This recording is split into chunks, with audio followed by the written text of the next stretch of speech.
Ain't better be fun.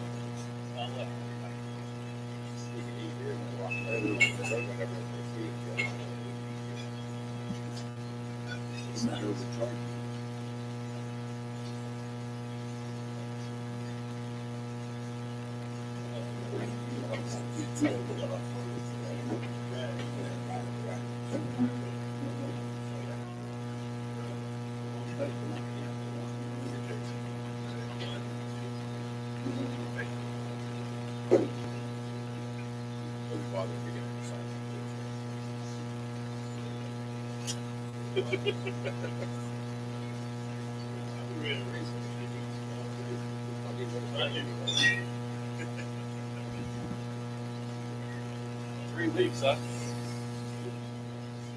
Someone you read that is?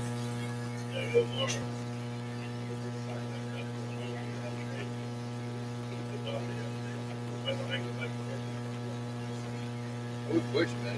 Don't get along as you can. He like you. He said milk it because he's from Indian Creek. He said work because he's from Springfield.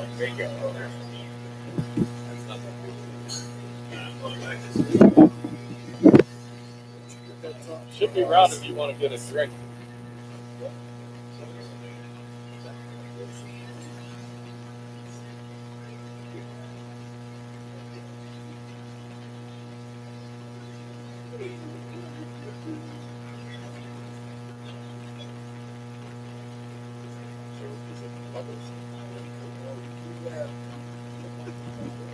You can hear me.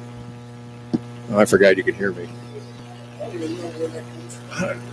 Amy said that at the store. I don't know. She called it bubbles. I don't know what. It's gonna happen. I don't know why. Why not? Because he wiped out his freaking thing. So we're just going to have to go with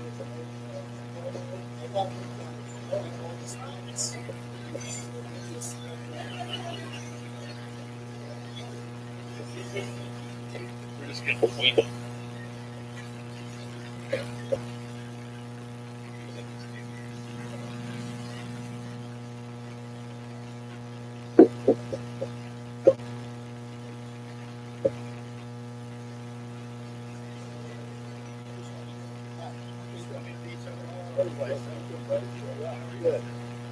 When you coming back, man? When you coming back? Because you don't want you to come back. Are you really?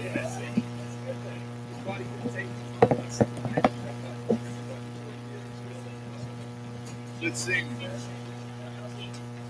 Good. Good. I like it. Good work. Hopefully. So that's a little bit of That's not. He's a good worker.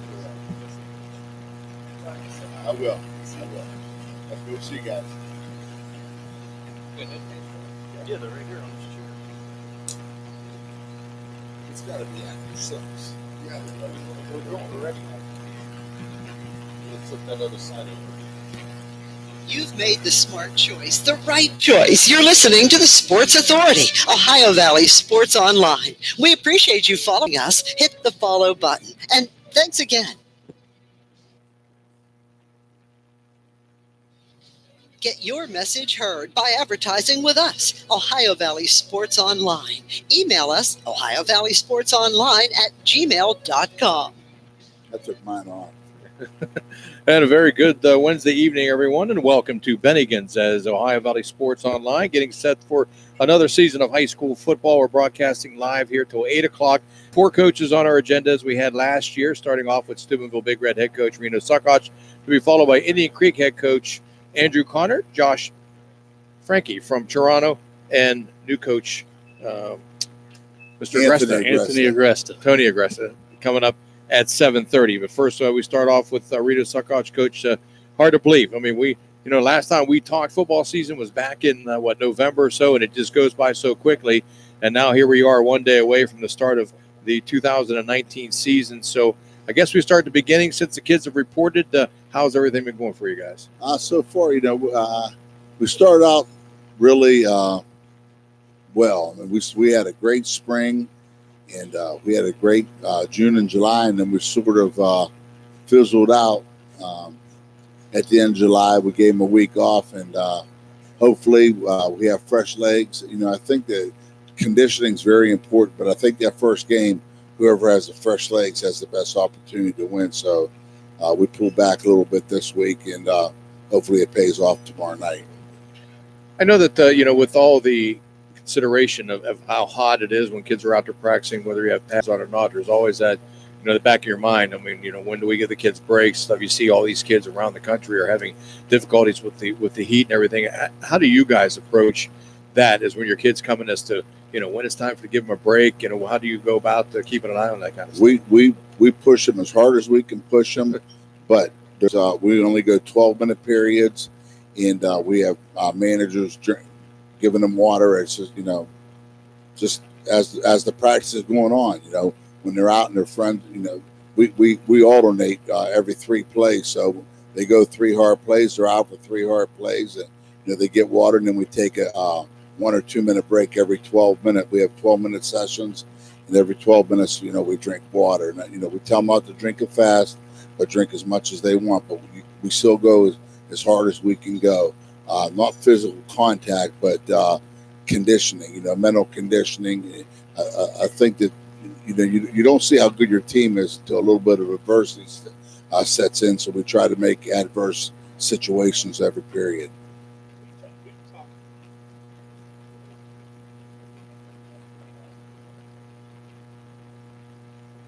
I think we really alternate our periods too. One's a physical period, then one's a walkthrough, physical walkthrough, walkthrough. And that's what I was going to ask. We've talked in the past about the fact that you condition a lot during practice.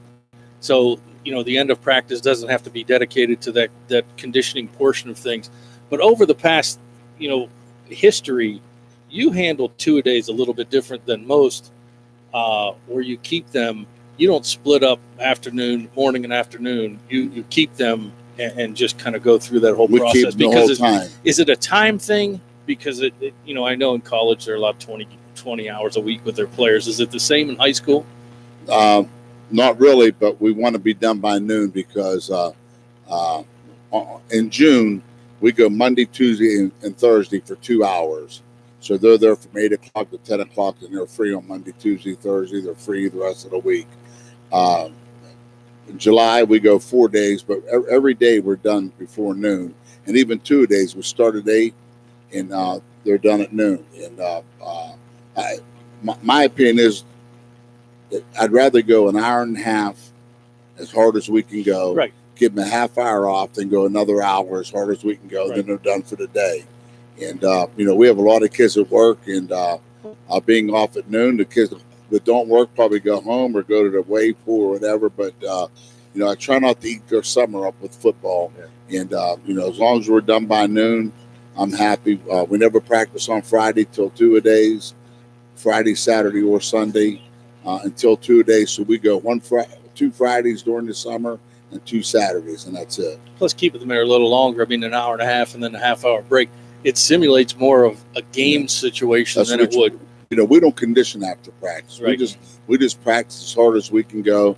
We haven't tackled at practice in probably 10 years. We have an inter-squad scrimmage the first day of pads, and we tackle, and that's it for the rest of the year. And then we have our 2 scrimmages with other opponents with tackle. So we actually full go tackle 3 times during the year, and that's it. 37th year at the helm for Big Red. It's a long time, right? When we look at the I'm ready to die. I just turned 70. That's right around the corner. 10-2 last year when they are losing the first game and the last game. And I like your quote in the paper tonight. I take a lot of pride in saying we have to bounce back from a 10-2 record. Most schools would be thrilled to have a 10-2 record, but that's not the norm here. You lost an awful lot of talent from last year. And I know that, you have a lot of depth from playing those guys all through the season. When you look at this year's team coming up, is there anybody that's standing out that you think you need as far as terms of leadership to take the place of those guys that have left you? Well, I think the leadership develops over the year. I don't think you ever go into a season with leadership. Just because a kid played for you last year doesn't mean he's going to have a good year this year. Right. It's a new year. There's new demands. And you find that the older kids set more demands on themselves than you actually do. And but I think leadership comes through adversity. I think leadership is earned. There's nothing given to them. And as a football team, that's one thing I want our players to understand. That I want them to understand the term "earn it" and hard work. And hard work will always pay off. The harder you work, the harder it is to quit or give up on something. And the harder you work, the harder it is we do not want to coach effort. If we have to coach effort, then we're in the wrong business, and then they should be playing. If you have, when you have a guy like a Crawford who got over 1,700 yards, Clayton Christa threw for over 1,000. What starts everything off is those guys up front, because if you don't have a good line, it doesn't matter who's behind it. Nobody's going to be able to do anything. You lost a lot of talent on the line. How has that been in practicing finding a new line for this year? Well, that's the hardest thing, but it's funny you talk about Crawford like that. I coach the tailbacks, and although they don't run every rep, they're behind the line of scrimmage with me, 10 yards back, and every play they're using their eyes, to see what that other tailback did, what they should have done, so they're taking every rep with their eyes, but physically, they're one every 3 or 4 reps, and so they see the development of the line. They see that guard getting through quicker on that power. They see the tackle coming down and the fullback kicking out. They can actually see that every play. In fact, they see it better when they're not running the play. So, like I said, those backs are watching the line develop. I'm watching the line develop, and it's amazing that and our line develops so slow because we use 10 linemen. We use 4 tackles, we use 4 guards, and we use 2 centers. And we don't have like a first line or a second line until this week. We're moving guys around, and guys know their position, but there's 2 guys on the team, one on that first line and one on that second line, that has to be able to play anywhere. And those are usually the guys that are your veterans that know the rule. Gap is a gap, no matter if you're the guard or tackle to the front side or to the center. It's a gap. Backside is a scoop, no matter what, or is a cutoff, or whatever technique you want to use. So our kids watch the line develop. We watch the line develop, but it's the slowest thing to develop. And how important are those? They're important, I know that, but in development of younger players, they've played through the past maybe 3 seasons in some cases. But how important are the early season scrimmages that you have for the coaching staff in order to evaluate some of those new guys that they've gotten bigger, they've gotten stronger, some of them gotten faster in a season. So the development of that has to be pretty important. Well, it's important, but we're allowed 3 scrimmages, but we only do 2. Right. Because I feel that the big issue we have is depth. But I think we can do better going against ourselves, knowing what we want to block. And summers is so hard offensive because you're putting your whole offense in. Right. Our kids are just slow developing because we're putting so much in. But like this week, we've only run 8 offensive plays, because we have our game plan for this week. So it's much more condensed, and it's a lot simpler, and they get it now. They get it. They right. get what we're doing. And, sometimes, when we run our counter out of a tight end right or a tight end left, or 2 tight ends, or out of shotgun or out of 1 back. But this week, we know that we're running our counter out of 1 back with a wing. And that's it. So like today at our practice, our 3rd and 4th tailback and our 2nd and 3rd fullback got probably twice as many reps as our 1st and 2nd tailback right. and 1st fullback, because I want their legs fresh. Yep. They can use their eyes every play. Well, the mental reps are just as important. Mental reps are probably even more important because they're actually seeing what's taking place, and then watching it on film is important also. What can we expect? We mentioned some of the kids that have left, and you got 14 letter winners coming back here, and you got some good players on there. First game or so, when you look at your team, what are you looking for from those players, your letter winners that came back and everybody else, because it's going to be it's a whole new start. We don't look into letter winners. Right now, we know that in the first 15 minutes, which is the first quarter and probably the first drive offensively and defensively, the second quarter, we plan on playing 27 players. Now, only 14 of those or 15 will be on defense, but we're going to play 27 players, and we'll have a set offensive line and a set defensive line that won't go both ways. But some of them may alternate with each other. And we will use our best secondary, our best linebackers, and our best front four with one sub at each place. So that'll be 11 plus 3 is 14. We'll use 14 players defensively, but 11 of those might play offense too. Yeah. So we have 27 players ready to play plus our kicker and punter. How about, speaking of your kicker and punter, special teams, you lose Ian Phillips, a good kicker and punter for you last year.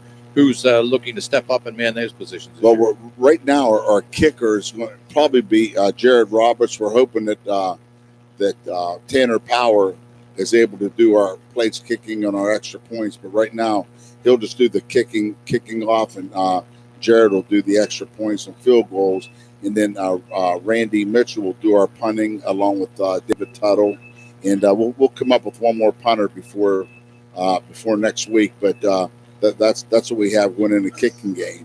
Let me ask you this about punting. I always coach little kids because you never know. I mean, I auditioned all of my kids. I had like 15 kids, and I gave each kid like 5 punts, and I narrowed it down. How do you go about the process of finding a kicker and a punter?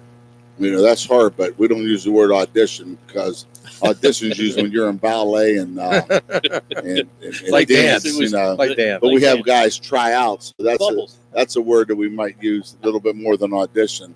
But to answer your question, and that's a great question because it's so important, and yet that's the time that we spend the least on. But most of our kickers have come from our soccer team.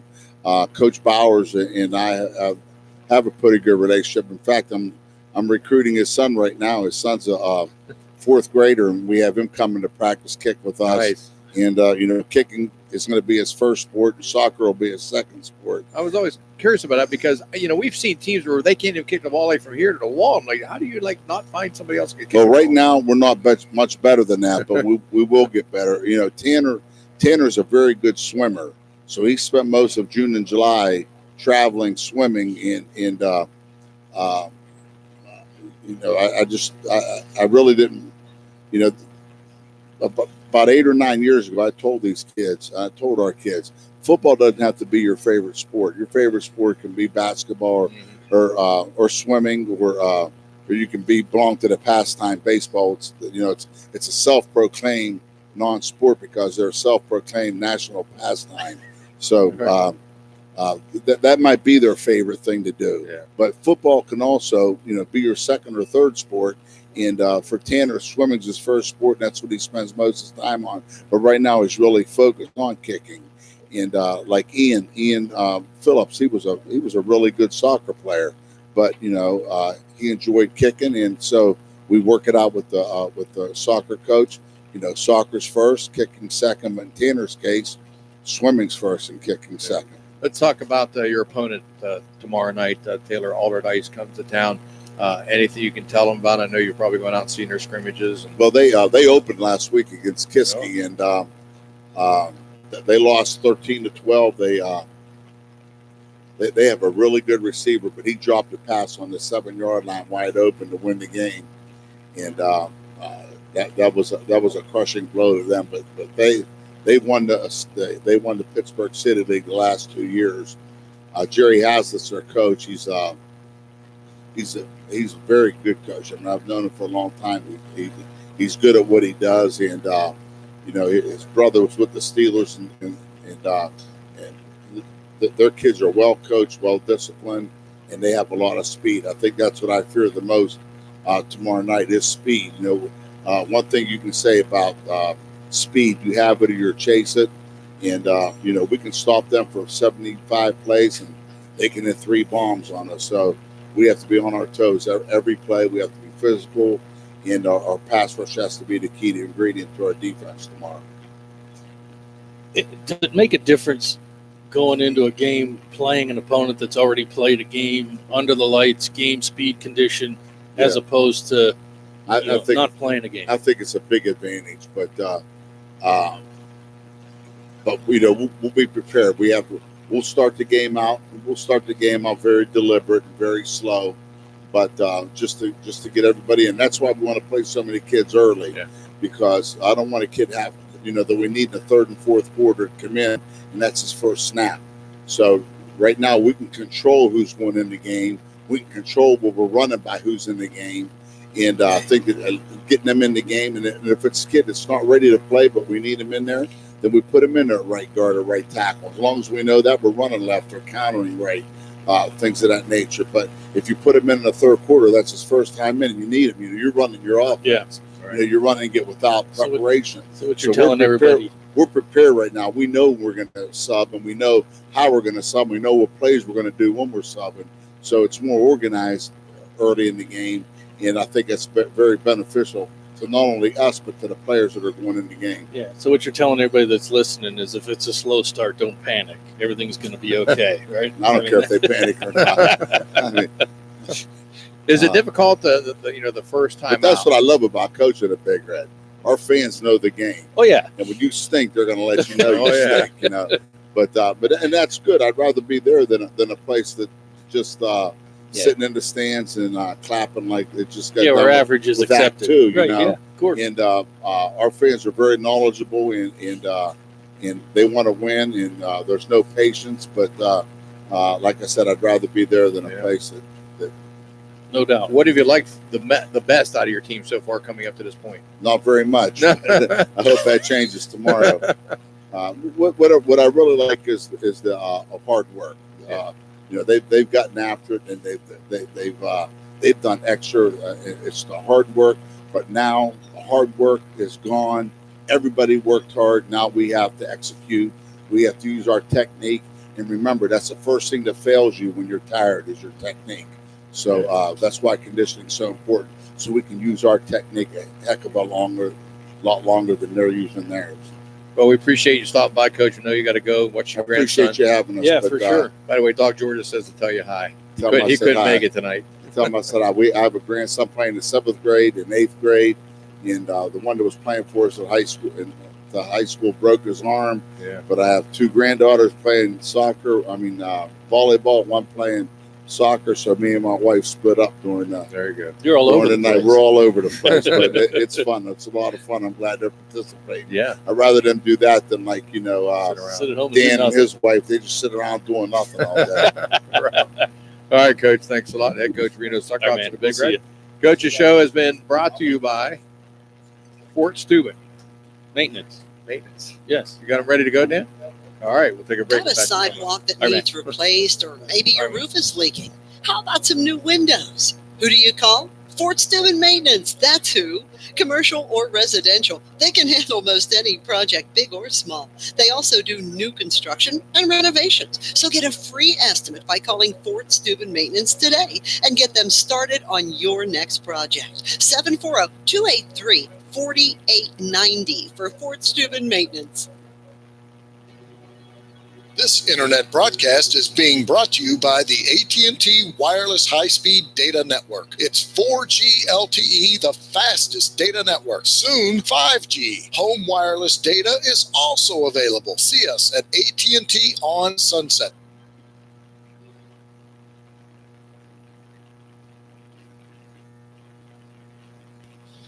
You've made the smart choice, the right choice. You're listening to the Sports Authority, Ohio Valley Sports Online. We appreciate you following us. Hit the follow button. And thanks again.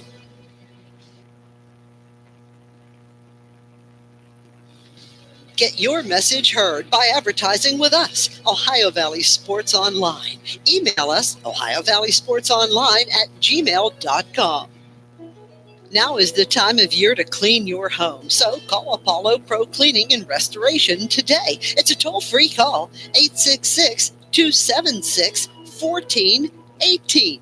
866-276-1418. It's carpet cleaning, upholstery cleaning, oriental rugs, pet odors. It's all done by trained and certified staff, too. Get your home clean with Apollo Pro Cleaning and Restoration. Call now, 866-276-1418.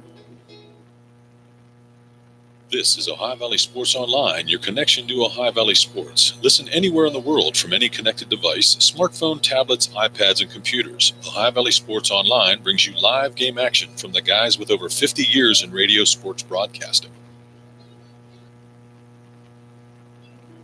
At Softite Community Federal Credit Union, you are part of a family. Softite is special because they give members an opportunity to own the financial institution they do their saving and borrowing. At Softite, they often charge less for loans and pay more for savings than other types of financial institutions. Softite is convenient. They're also a not-for-profit institution. All income, after meeting expenses and reserve needs, is distributed to you, the members, in the form of dividends on savings, competitive loan rates, and improved services. Softites give members a chance to participate in decision-making, something that no other financial institution offers. At Softite Community Federal Credit Union, you are family. Be who you want to be at EGCC. Be who you want to be. Be who you want to at be. EGCC. EGCC. Be who you want to be. Be who you want to at be. EGCC. EGCC. EGCC. EGCC. EGCC. Be who you want to be. Be who you want at to be. EGCC. EGCC. Welcome back, everyone, to Bennigan's. Jim Huggins, Ryan Nolan, Dan Vogel, Billy Ellis, Jason Jenkins here in our newest addition. Tiffany Hartzell, who is our salesperson, able to set this up with Bennigan's. We thank her for that and the hospitality that Bennigan's has provided with us. The last couple of Franco days. Carpellotti, Rita Carpellotti. It's been great digs. Dan panned the camera around and showed everybody what's going on down I here. went to high school with Rita. She went to Catholic Central. I went to Mingo, but I've known Rita since Little high school Alex days. Taylor action walking in. Channel 9. Is she filming us, or she's coming in to She's just going to go and hang out at the bar. We got That's some. it. Get later. We got Andrew Connor of Indian Creek coming up here shortly, but Reno had to leave a little bit early. So we got some games tomorrow. There's 4 games on tap.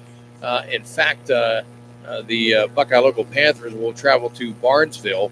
Williamstown is at Wheeling Central tomorrow night, and Buckeye Trail at Caldwell, along with Taylor Alderdice playing at Big Red. So we got 4 local games getting kicked off tomorrow. Buckeye Local and Barnesville. I'll take Barnesville in that game. I was going to take Barnesville, too. Buckeye Local's been down for a while. I heard there was a fight or scrimmage. First, it was players got involved, and then coaches got involved in it. It's not a good way to start it off. Then Williamstown at Wheeling Central. I think we both would take Wheeling Central, right? And that's a matchup of the state championship game last year. So, I mean, it's a good way to start for Wheeling Central, but at home tomorrow night. At home tomorrow night, they've got their quarterback returning in McGee, so I think Wheeling Central is probably a pretty good pick there. Buckeye Trail at Caldwell. I don't know. No idea. I don't either, so I'm going to go with the home team in Caldwell. I'll go the other side, take Buckeye Trail. All right. We got to keep stats on this now. On Friday, we've got a bunch of games, including the game we'll be at is Toronto will host Wellsville Tigers. I forget. I mean, it's right next door practically. Other games on top. We'll go down top. Bel Air is at River. I saw Bel Air last week against Toronto, and they throttled them. I'm going to go with Bel Air. I would too. I think Bel Air is improving as they go along. I think Bel Air is a good choice. Indian Creek at Cambridge. The Redskins got a ton of lettermen back. I like Indian Creek in this one. Yep, ton of guys back. Talked to Andrew yesterday. We're going to talk to him shortly, but he said they're relatively healthy right now. Looking forward to getting the year started. Southern and Edison. This is a different kind of animal here. The Wildcats have struggled the last few years. Southern has been a decent team, but I think I'll go with the visitors. I'm going to go with Edison. Saw them a couple times last year. They've improved. Young coach. Guys want to play for him. He's got more players out this year just after taking over a program that was in shambles. So I'm going to go with Edison. Martins Ferry at Shadyside. I'm taking the Tigers here. They got a pretty good, strong team. Martins Ferry's been young the last couple of years, so I'm going to go with the Tigers. Shadyside, a playoff team coming back. You can't discount that. So opening day, Shadyside at home. Union Local at Monroe Central. Jay Circosta, our old friend, is gone. I used to do Greyhound games with Jay Circosta way back when. A good man. When Jose played, Jose Davis. So the Union Local at Monroe Central. I know they've had a down couple of years, so I think I'm going to go with Union Local. I'm going to go with Monroe Central. I think there's some emotion there with Jay not coming back. They're going to try to win their opener for their retired coach. St. Clairsville at Carrollton. In Carrollton, out at the fairgrounds. St. Clairsville was supposed to be pretty loaded this year, so I will take them. Again, a playoff team coming back. You can't discount that. I'll take them too. Brook Bruins are at Wheeling Park on Friday night. I think it's going to be all Park. The other Bruins have struggled over the last several years. Weirton at Oak Glen. Speaking of which, our colleague, Sean Blumetti, has gone back to coach at Brook. Oh, He's really? going to work with the offensive line. Good to hear. I don't know if that's been announced yet or even if his It has now. fiance knows. Weirton at Oak Glen. The Riders coming off a playoff appearance, I think, last year. I'm going to take Weirton over Oak Glen. Well, Oak Glen's Weir High kind of slipped at the end of the year. Oak Glen, I don't know. They're hot and cold. They're at home. It's an opening rivalry. I think I'm going to go with the Golden Bears. All right. That's a bad pick, but JFK is at East Liverpool. Don't know anything about JFK, so I'm going to pick the Potters. me too. John Marshall at University. John Marshall has not looked good in scrimmages so far this year, according to my colleague Ross Johnson, who runs the board on my Wheeling Hospital Sports Medicine Saturday Morning Sports Huddle on Saturday on WKKX. So by virtue of University? his information, I will take University. Sounds good to me. And then our last game, Garraway at Harrison Central. I'm going to go with the Huskies at home. Huskies at home.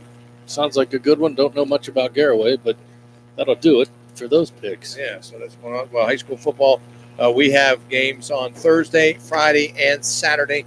Thursday night, Steubenville Big Red hosting Taylor Alderdice on Friday. It'll be Wellsville at Toronto. They can't wait for us to come up here talking to Chelsea Fletcher the other day. And then on Saturday, Steubenville Catholic Central at home against who they taking on? Columbus Afrocentric. So those games, all three, will be on the air. We can getting set to talk to Andrew Carter, the head coach of the Indian Creek Red Citizens, coming up, who brought some of his coaches here with him. Doug is over there. We've got coaches' wives. It's a packed house. It's coaches' night here. And I think, Andrew, we've got a couple of their players are going to join us as well. Okay. So, all right, so let's take a time out. We'll get Andrew all set up. We'll be back. By the way, the Andrew Carter Coaches Show is being brought to you by Everhart Bow Funeral Home. Need something moved or hauled? Call Economy Lawn Care. No need to worry for how you're going to move it. We provide general hauling, moving services, single item delivery, and in-store pickup for retail items. Call Economy Lawn Care. We're more than just lawn care. So you're driving the kids to school and you have to turn up the radio just to drown out the horrible sound your car's making. Who knows what you need? You're driving along without a care in the world. Then you notice the engine light comes on. Who knows what you need? You dread having to stop at red lights because your car sounds like it's screaming in pain. Who knows what you need? Napa Auto Care Center in Wintersville knows what you need. They're an established and reputable shop. They know engines, transmissions, brakes, alignments, and anything else your vehicle needs. They know what you need. Do you need the number? 740-346-2120.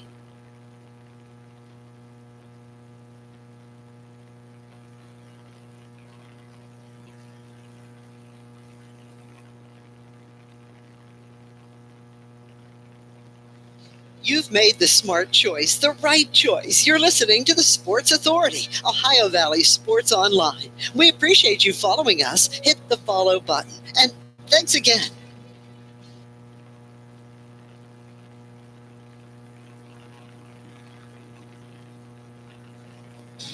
This is Ohio Valley Sports Online, the Sports Authority. Check out the out-of-town scoreboard at ohiovalleysportsonline.com. Sponsored by Peterson Financial and Steubenville Bakery.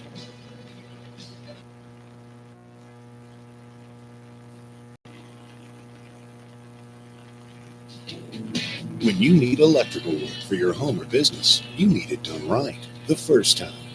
The IBEW provides professional electrical contractors and tradesmen that undergo extensive training and apprenticeships to ensure the best service and safety for your electrical needs. Our quality jobs in the community fuel our economy with quality workmanship. We're your International Brotherhood of Electrical Workers, and we are trained to electrify. This is Ohio Valley Sports Online, your connection to Ohio Valley sports. Listen anywhere in the world from any connected device, smartphone, tablets, iPads, and computers. Ohio Valley Sports Online brings you live game action from the guys with over 50 years in radio sports broadcasting. Be who you want to be at EGCC. Be who you want to be Be who you want to at be. EGCC. EGCC. Be who you want to be Be who you want to at be. EGCC. EGCC. EGCC.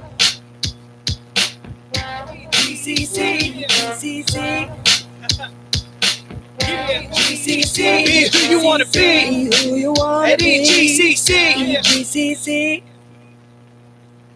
Welcome back, everyone, to Bennigan's Restaurant down here by the University of Steubenville. Jim Huggins along with Ryan Nolan, Dan Vogel. Our sales lady, Tiffany Hartzell, is here. Billy Ellis and Jason Jenkins are also here with us today. As now we talk to Indian Creek head coach Andrew Connor, and coach has moved up in the thing. You've gone from the 7:30 up to the 6:30 slot. That's like a hit show.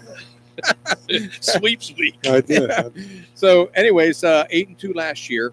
And came off, in the playoff, taking on Hubbard in the first round. You lose that one, so you lose, of course, your seniors. And we talked with Reno about this. When you got guys coming back, you lost your quarterback in the first game of the season last year. Your other guy stepped in, did a great job coming into this season. Now, who do you have coming back? Who are to be the guys? I saw your picture today. We had a ton of Letterman back, a lot of guys back. We do. I think one of the things about the Letterman part, we try to get our kids in on special teams to get more kids on Friday night. I think it makes it better for your program, the more kids that feel they're a part of what you're doing on Friday. So we have a lot of kids that lettered on our special teams. But coming back for us, our nucleus sits around, our quarterback who unfortunately but fortunately got 9 games in because of the injury to Brennan at quarterback. So Sam Major will come back as our quarterback. You can't really teach game experience, so he's going to have a lot of game experience because he was thrust in that role. The 2 young men I brought tonight to talk, Trevor Fontes, our 3-year starter tailback. He also plays our will linebacker. Tyler Cimarella is coming off 140 tackles at our middle linebacker. Also plays fullback for us on offense. We're just blessed. We have a lot of kids coming back and, a lot of game experience. And like I said, you just cannot make up for game experience. 15 seniors on the roster, and that's one of your highest according to the paper in recent years. And when I saw the pictures, you've got a lot of guys coming back. You talk about Fonte and your quarterback's back. You always lose some talent, but now your juniors or seniors and on up there. As you look at this team, where do you think the bulk of your leadership is going to come from? Is it going to come from your seniors, or is it just going to play out and see who steps up? Well, I think it's senior oriented. I'm blessed because you talk about Letterman returning. Most of our seniors are either 3 or 4 year Letterman. So, like at linebacker, we start 3 senior Letterman. Have all lettered since their sophomore year, and both of the 2 that I mentioned first, and Brandon Howes, who comes back also as our kicker. On the outside, DBs, we have Fleming and Cottis, who have played 3 years there for us. Sammy Bagsaw's back at safety. He was our 3rd safety last year. Down front, we have Garen Swickard, who's back at an end with our junior Matt Schaefer. You flip that around on the offensive side. We're lucky we have Schaefer, our Shield, Haydock, and Swickard back on our offensive line. Howes is back at tight end. Brock Lucas, we moved him from linebacker last year. He started to defensive back. So we're just very fortunate that in our senior class, they have, an immense amount of starts for us. And I think that's where it starts. If you want to be successful, your seniors got to lead. And the other part that I guess helps a little bit of success is, what you do in the off season. And in high school football now starts right after Christmas break. When you get back, you have now the opportunity to get into some spring camp stuff. Then you go into summer camp, your conditioning 2-a-days, and then you take advantage in that June, July time period where you participate in some 7-on-7s, and that gives you a look at a lot of your skill guys. That you've seen in game action, but now some of these younger guys get an opportunity in those 7-on-7s, and that's important for you in the development through the year. Well, I think anytime you compete, that when you put kids in adversity, whether it's a 7-on-7, whether you're practicing the heat, whatever it is, when you see a kid in an adverse situation, you find out a lot about where he's at, what you could do, what you can count on, where his growth and maturation is from the year before. So, when you go to 7-on-7s, I don't think it's so much about you're worried about winning or losing them. Right. You're really worried about watching your kids develop. Will they compete? Is there camaraderie? Do they play well together? That's something I think we did in the summer, and I think we got better at it. Let me ask you a question away from football. Your stadium is getting artificial turf or field turf, whatever they call it nowadays, new lighting. I'm looking at these pictures in the Herald Star tonight. That doesn't look good. I mean, I know those aren't current pictures, but, you play your first 2 games on the road, and they're saying that it'll be ready by your home opener on September 13th. Have you been keeping up to date on this, or as to see how they're doing, as when you might be able to actually get on there? Nah, those are things that other people worry and complain about or do. I mean, my job is to be the head football coach and get the kids ready. And a coach once told me, if you put the ball down in the parking lot, you should be able to play a game of football. So, we get to where we get to, and that's why Coach Dunleavy makes so money as our athletic director. I mean, those are his worries, not mine. Okay, you and I had talked about this before. I can't remember where I saw you at, but we talked about, if this drags on and doesn't make your home date of September 13th, your contingency plan. Like I asked you, would you play at somewhere else or play on a different day or something like that? What would you do? But you guys have a plan in case your field's not ready. They're working on it. I mean, they have a couple different venues if we had to do it that way. But, I've been assured by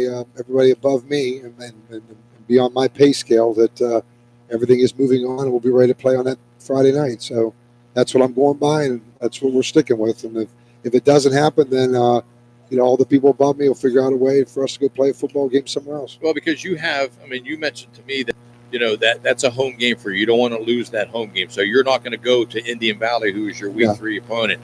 And also you mentioned something that I kind of was like a little bit surprised about, is that when you're at home like that, you get a home referee, so to speak, of guys. So if you had gone to Indian Valley, you would have had to use their referees up there, right? Correct, because you don't want to lose that. We're getting an OVAC assigned crew. So, I know who the crew is right now. They're assigned by the OVAC. Now, if you go out of conference, which Indian Valley is an out-of-conference school, you get whatever officials they provide. So, obviously with familiarity and, I would think of myself as an acquired taste as a wine to have to put up with me on the sidelines. I'd rather be a crew that. I just thought that was kind of strange, because if you had to move, then I thought your officials should have to go with you. No, I don't think they're going to go with us. I think they're going to say they want an assigned crew to whatever league they're in or whoever assigns it to them. Yeah. So I don't think the OVAC crew would go with us. You might not want them to go anyway. Depending who they are, right? Yeah, so I mean, it's 6 of one, half dozen of the other. But I look at it this way. A few years ago, when the Patriots put turf in their stadium, they did it in like 3 days. They turned it over after a rain game. So, and again, it's something you don't need to worry about. It is what it is. That's how we look at it. We're going to just get ready for Cambridge and see where the chips fall in that week 3. It's a little different going on the road week 1. It happens every other year, but it's a different animal when you have to travel and you get out of your routine that you're used to, over the weeks. Do they get turf there? They do not. They have I think they put a lot of money in. I think the city owns the stadium, so I think they put a lot of improvements into the field over the summer. They don't have turf at Cambridge. They do not. Wow, I didn't know that. I couldn't remember. That's got to be one of the very few left. Well, the first 2 games for us will be off turf because we're at Cambridge and East Circle doesn't have turf either. Let me ask you this. Your 2 fellows that came in with you, obviously you have a good rapport with them. You joke with them. I think that's important. I mean, you want a coach. I want a coach as a player that somebody that's going to, not be dead serious with me 24/7, to enjoy the game and stuff like that. And it seems like you have a good rapport with all of your team. And I think that shows on Fridays because they want to work. They want to play harder for you because they don't want to disappoint you because you're almost like a bigger brother, uncle kind of figure to them. And, I think that's really important. I don't know how you feel about that, but I think it's big to be, in touch and with your players and the things that are going on. Well, I think any head coach looks at it from the standpoint that those kids are around you so much that they're like your kids. Yeah. And so I treat them, like I would treat Zach. I mean, there are times when. Don't you treat that bad? Well, I was going to say there are times when Zach would like to have a rebuttal on where we're going with this, but for the most part, You'll get a chance to ask the kids. I saw the other day they had the full beer and everything. I mean, so sometimes, I think it's important that your kids know exactly how you feel. I don't think it's one of those things where, when you're happy with them, you should show them that. When you're disappointed, you show them that. I think it is like anything else you do with your kids. I think it's you stress family, you want to be a part of something special, then you need to create that on your own. And that's something I've been working towards in the 17 years I've been at Indian Creek. What are the things that you're happy about going into Friday that you think you've seen a payoff on stuff you've done, whether it be offensively, defensively, your kicking game, just your overall planning, everything? What stands out as what you're pleased with before we see you play a game? I think in our scrimmages, our offensive line and our running game has been very productive. I thought we ran the ball well in all three of our scrimmages against Shady Side, Columbiana, and Quaker Valley. I think defensively, I think we get a lot of guys to the ball. I think we've done a good job winning the line of scrimmage. We've been pretty effective against the run game, and then obviously special teams you don't know yet because everything was dead in the last scrimmage. But I feel you kind of know you got a I kicker feel that's blessed coming back. that Brandon House is still kicking for us. I mean, he's done a great job over the time he's been there, and it's one of those things you take for granted. And I'll miss that next year. Did you do a controlled scrimmage like 10 play, that kind of thing? I was at the Bel Air Toronto scrimmage Friday night. They played an entire game, at regular game. I mean, kickoffs, punting, the whole 9 yards, which I had never seen that before. When we played our last scrimmage against Quaker Valley, we played 2 quarters of a game with the running clock and everything, and then everything was live except special teams. We lined up our kickoff, kicked it off. Where the ball landed is where we went to play. We punted the ball, punt return. Except those weren't live. They were dead, but everything else was a real game for us. We only played 2 quarters of it. Yeah, it was interesting. Yeah, you don't want to get guys out there. You want to evaluate your guys, but at some point you just have to kind of pull the reins back. And you kind of go into it with a game plan. We went in with trying to get our first team the first quarter, and then we kind of tailored off from that in the second quarter. Then afterwards we did the 10 and 10 with our younger guys so they get some experience in the scrimmage as well. Yeah. When you look into week 1 with Cambridge, this is a team I think you've opened up with them a couple of years in a row now, right? So you're familiar with the school and the people and the coach and everything. What do they bring to the table? On a first game, I always thought, that's almost like a coin flip because you don't know. I mean, you don't have anything to go on. You don't have, it's just like I always said, if you're going to try and upset somebody, the first game of the year is when you want to play them because of turnovers, things like that. And, just first game out hitting somebody else or whatever for real. But as you look at them and what you've seen over the years, what stands out to them that you will have to stop?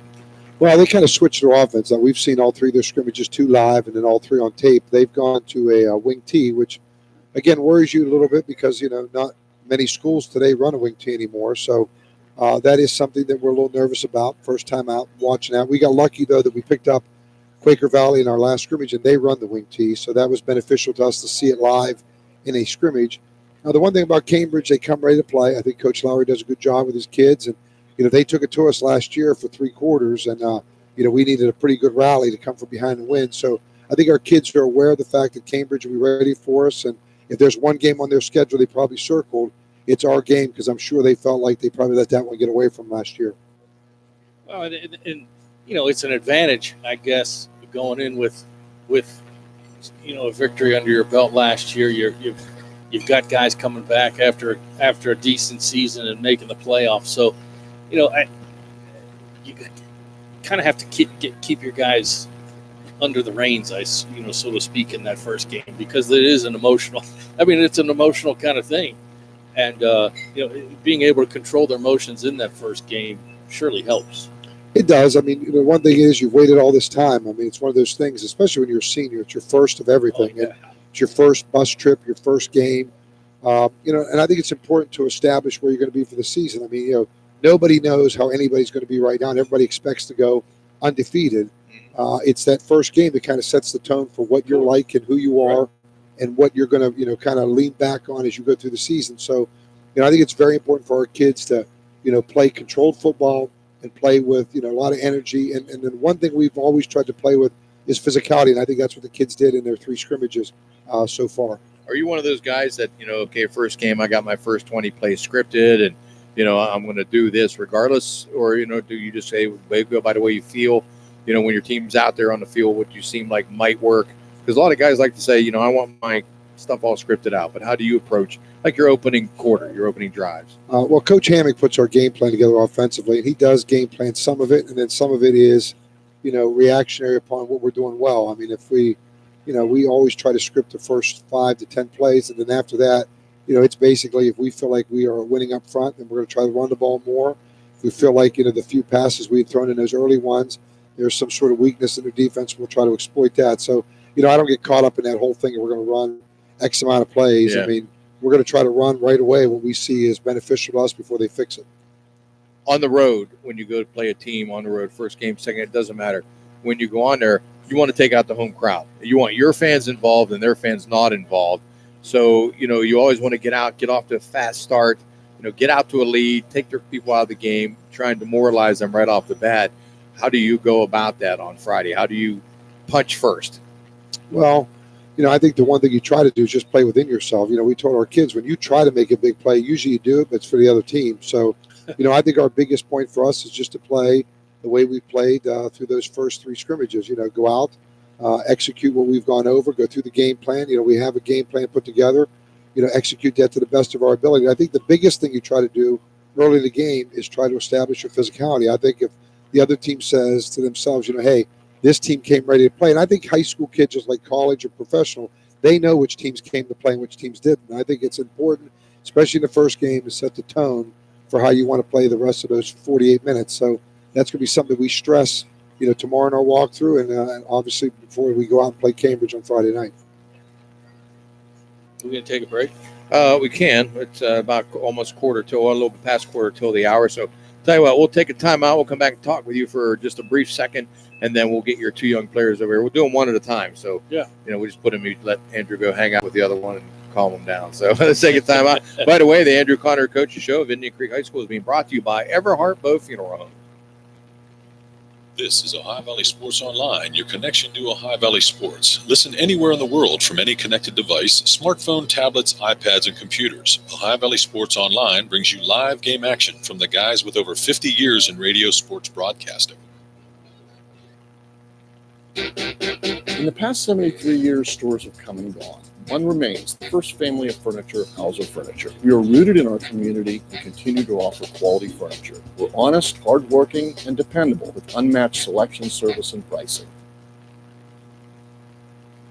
So you're driving the kids to school when you have to turn up the radio just to drown out the horrible sound your car's making. Who knows what you need? You're driving along without a care in the world. Then you notice the engine light comes on.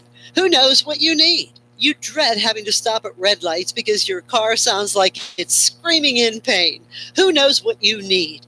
Napa Auto Care Center in Wintersville knows what you need. They're an established and reputable shop. They know engines, transmissions, brakes, alignments, and anything else your vehicle needs. They know what you need. Do you need the number? 740-346-2120. This is Ohio Valley Sports Online, the sports authority. Check out the out-of-town scoreboard at ohiovalleysportsonline.com. Sponsored by Peterson Financial and Steubenville Bakery. Get your message heard by advertising with us, Ohio Valley Sports Online. Email us, ohiovalleysportsonline@gmail.com. The Target Shop has all your fall sports needs. Shop local and get all your school spirit gear, fan wear, and everyday apparel. Support your locally owned Target Shop. The Target Shop offers new designs weekly. Stop in soon. Now is the time of year to clean your home. So call Apollo Pro Cleaning and Restoration today. It's a toll-free call, 866-276-1418. 866-276-1418. It's carpet cleaning, upholstery cleaning, oriental rugs, pet odors. It's all done by trained and certified staff, too. Get your home clean with Apollo Pro Cleaning and Restoration. Call now, 866-276-1418. Who do you call to rid your home of those dreaded uninvited guests? Well, if those guests are pests like bed bugs, ants, roaches, fleas, spiders, yuck, you gotta call JC Pest Control, 740-381-5928. If it's a pest, they can take care of it. especially those nasty bed bugs. JC Pest Control is available 24/7. They are licensed and insured, and they do residential and commercial work. Call them now to get rid of those uninvited pests. JC Pest Control, 740-381-5928. He coming first. Ready back? Oh, well, welcome back, everyone, to Bennigan's. Jim Huggins, Ryan Nolan, Dan Vogel, Jason Jenkins, Billy Ellis, and Tiffany Hartzell, our salesperson, is back here at Bennigan's. And talking with Indian Creek head coach Andrew Connor. Coach, we'll just keep you for like another question or so, and then we'll introduce your two players. I have Trevor. I think I asked Summerella who wants to go first, and he pointed to Trevor. So, and Trevor wasn't paying attention, so he didn't know. Story of his life. So it's their 17th year already. Hard to Time goes believe. by fast, don't it? It does. What's been, what's the part I asked Reno this earlier, as you got ready through all your practices and your scrimmages, and now a day or two away, what have you seen from your team that you really like about it right now? As before we've even played a game, what do you like about your team? I just think their closeness. Like that's one of those things you hope for. You try to preach, but it's got to be them. And our camaraderie through the summer, just the amount of time the guys spend together. You want it to be a close-knit family because we always tell the kids it doesn't matter what I do in leadership role, it's the huddle. And if your kids are close when they're in that huddle, they'll rally around themselves. And I think that's what is very important for a good football team. We're going to have we'll bring one of our players over here. Who's going to come first? Which one's coming first? See, they can't even make a decision. Trevor's coming. All right. Well, no, he's Trevor's here. come around here on the other side. We'll let him get in there. Coach said thanks. We will talk to you again on next Friday or next Wednesday. Friday, Wednesday. What's the difference? All right. Well, Coach Connor was nice enough to bring a couple of his players here tonight. Tyler Summerella is a middle linebacker and fullback. First, we want to get your. That's him over there. Oh, that's him. Oh, one of the guys. He's Trevor giving me the Fonte. wrong guys. We got Trevor Fonte. All right, Trevor. We'll go with you first. Coach Connor's been your coach now. This is your third year, right? On the staff? Fourth year? You're a senior now? Yeah. So what do you like and dislike about Coach Connor? Let's get that out of the way first. I love everything about him. You do? Great coach. You like it when he yells at you? Not really. Not really. What does he decide, when he decides you're going to be his running back or you're going to be his linebacker, how does he go about letting you know? I mean, if you've played, let's say, coming up through the system, you've played defensive lineman, and all of a sudden Coach Connor says, I need you at running back, I need you at linebacker. How does that all go about? Does he come and approach you, or does he tell you? Does he get your thoughts on that? How did that all happen for you? Well, that's where I started out, running back and linebacker, through middle school. So that's just where I was going, and it's just been followed up since there. That's just all I've been playing. What do you like? What do you like the best about running the ball behind that line you got? I love it. Running through the line is like no other experience. Just running through, hitting people, just running. So you're tired of hitting your own guys in practice? Now you get a chance a couple nights from now to take on Cambridge. You got to be excited about that, huh? I can't wait. Yeah, it's going to be great. Has anybody stopped you in practice? There No. you go. Good answer. That's a good answer. Trevor, you were kind of thrust onto the scene a couple years ago due to an injury to somebody else, and you've made the most of that opportunity. In moving into your senior year. Last year, it didn't end as well as you wanted it to end. You were injured, I think, in the game that we played. Maybe it was a back injury or something. I don't remember what it was. But, what's it been like to play for Indian Creek? You've been in the playoffs the last 3 years. The tradition that Coach Connor's built in the last 17 years there. What's it like to, put that jersey and that helmet on every Friday night and go out there and represent your school and your community? I love it. It's like a one in a chance, one time thing you do in life. It's like a family, like a bond we all have together. Yeah. Mm-hmm. And that is, I mean, you've developed friendships because you've been with these guys, like you said, since grade school and middle school. But, football's, it is like a family, and it's an opportunity not only, past your senior year, but, in the reunions that come up, 10 and 20 and 30-year reunions, that bond still remains. And I think that's important, and I think that's one good thing that Coach Connor definitely does. You got hurt in the Edison game. You had over 1,000 yards last year, 1,015 on 170 carries and 12 touchdowns. That's a pretty good season. I mean, there's nothing wrong with that season. You go down in the Edison game, you get hurt. So your shoulder you're fully healthy, That's ready a to go. shoulder. Yeah, my shoulder's not a problem anymore. Yeah. That's good. So when you, I know Coach sets goals. Okay, you want to make playoffs. You want to have a successful year. You don't want to get anybody hurt. As a player playing for Coach Connor, I mean, 1,000 yards is always the goal of a running back. You set any other kind of goals for yourself? I want to be our other offensive coordinator's coach. His rushing yards, he had like 2,000. So Well, you only got 170 carries last year. You got to go home. Up to Listen, him. Coach, I need some more carries. And I want to That's carry. what you got to do. You got to pump them up to get more carries. I want to carry 25 times a game. I don't want an average of 16 carries a game. That's only 4 carries a quarter. That's not very much. So you want to be the workhorse. You want to get in there and you want to follow Summerall through that line and bust through there. 25 carries a game. That's what he wants. Where's he at? Andrew, he wants 25 carries a game. It's archived. We ran out already.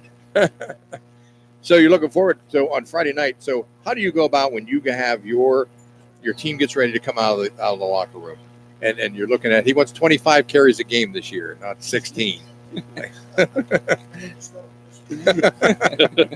So when you're getting ready to come in that tunnel or out of that locker room with all your guys, tell us how that feels when you first step out there and you run out to the field. All your fans are there, your family's there, everybody's cheering you on. That's got to feel fantastic. Yeah, it feels amazing. Like you get chills every time before a game, up your arms. You feel it up your back. You see chills. Are you nervous before you get that first carry? When you break the huddle, let's say you're going to get the first carry of the game. Are you nervous about that? Do you think about, oh my God, I better not fumble or anything like that? Everyone's nervous. Like the first play, you get the butterflies, but as soon as that play's over, it's just fun from there. You go out and just knock heads. Coach has done a good job with you guys, and I think you're going to have another big year. A lot of Letterman back, and that helps out. Plus, these guys are all your friends, your teammates, your classmates, and stuff. So you want to go out there and play well for them. But it all starts up front with that big offensive line. So you got to take care of them. You got to make sure that they're appreciated. Slap them on the back. Buy them some Pepsi or something Take like that. them to Chipotle, whatever it takes. Take them to here. Bring That's them what to it is. Bennigan's. You can bring them here to Bennigan's on Friday nights from 9 to close. They've got all these specials. We're going to talk about them here in a minute, but you can bring them down here. All right, Trevor. Hey, buddy. Thanks for stopping by. Good to talk to you. Good luck on Friday night. Have a great week. All right. So Tyler Summerella will join us coming up. He is the fullback and also middle linebacker for the Redskins. And Coach Connor's got a lot of guys coming back offensively and defensively. So he'll be a guy that, when you look at a guy like Tyler Summerella, he's a starting fullback and he gets the crappy job. Because he doesn't get the recognition that Fonte is going to get for getting 1,000 yards. But he's the guy and his offensive line is the guy that has to make that happen. So, you feel like underappreciated because you don't, I mean, there's a guy 1,000 yards behind you and all you get to do is block guys in front of him. I mean, he may get the 1,000 yards, but everyone knows that we're doing the dirty work in the Who's trenches. doing it? Right. He's going to take care of you along with that offensive line. Dan, turn him up a little bit. What's the best feeling when you're out there in your fullback position? I know lighting somebody up, hearing the crowd roar, that's got to be one of the greatest things. Yeah. How many times you get to do that? Do you look to wipe out every guy, or do you have to chip guys, or just move guys around? But do you try and wipe every guy out? I mean,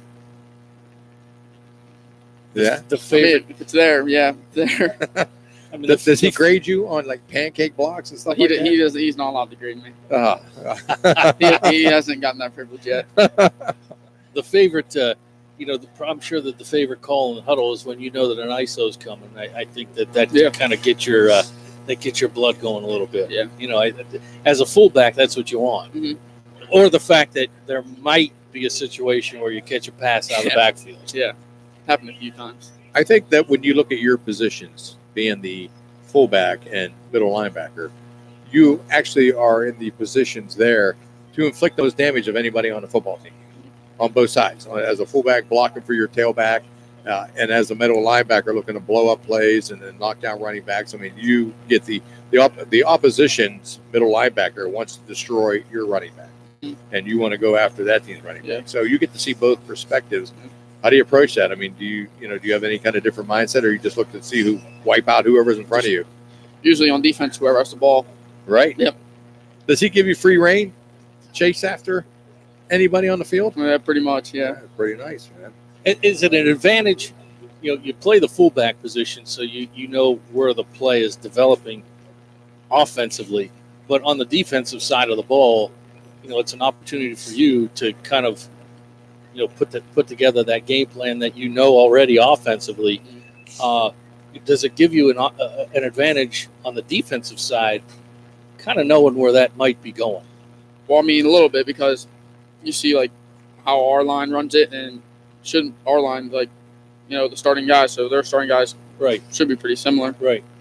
And you know, defense, they say offense has an advantage, but I guess when you play on both sides of the ball, I mean, you could have that advantage. Do you have any particular goals for this year? Have you thought about it? Not really. We just want to get to the playoff one game. That was tough last year. I mean, you got an injury first game to Brendan Norris. He come back a little bit, but Sam Major stepped in, did an incredible job in his absence, and now Sam's back for this year too. So you got all the ingredients, I think, of putting it together. It's just a matter of putting it together and getting out there and picking up win after win. It's all about the points. So, hey, congratulations on the senior year coming up. Good luck, and good luck Friday. Thank you. We'll be out there. We'll see you. Don't worry. All right, Tyler Summerella, along with Trevor Fonte, joining us from Indian Creek. We're going to take a timeout. When we come back, the Toronto Red Knights will be up with head coach Josh Franke coming up after these messages. The Target Shop has all your fall sports needs. Shop local and get all your school spirit gear, fan wear, and everyday apparel. Support your locally owned shop. The Target Shop offers new designs weekly. Stop in soon.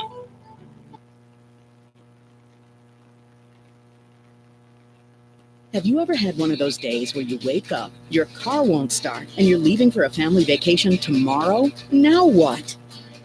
Monday morning, running late out the door, and see your car has been hit. You leave in 4 hours for that business trip.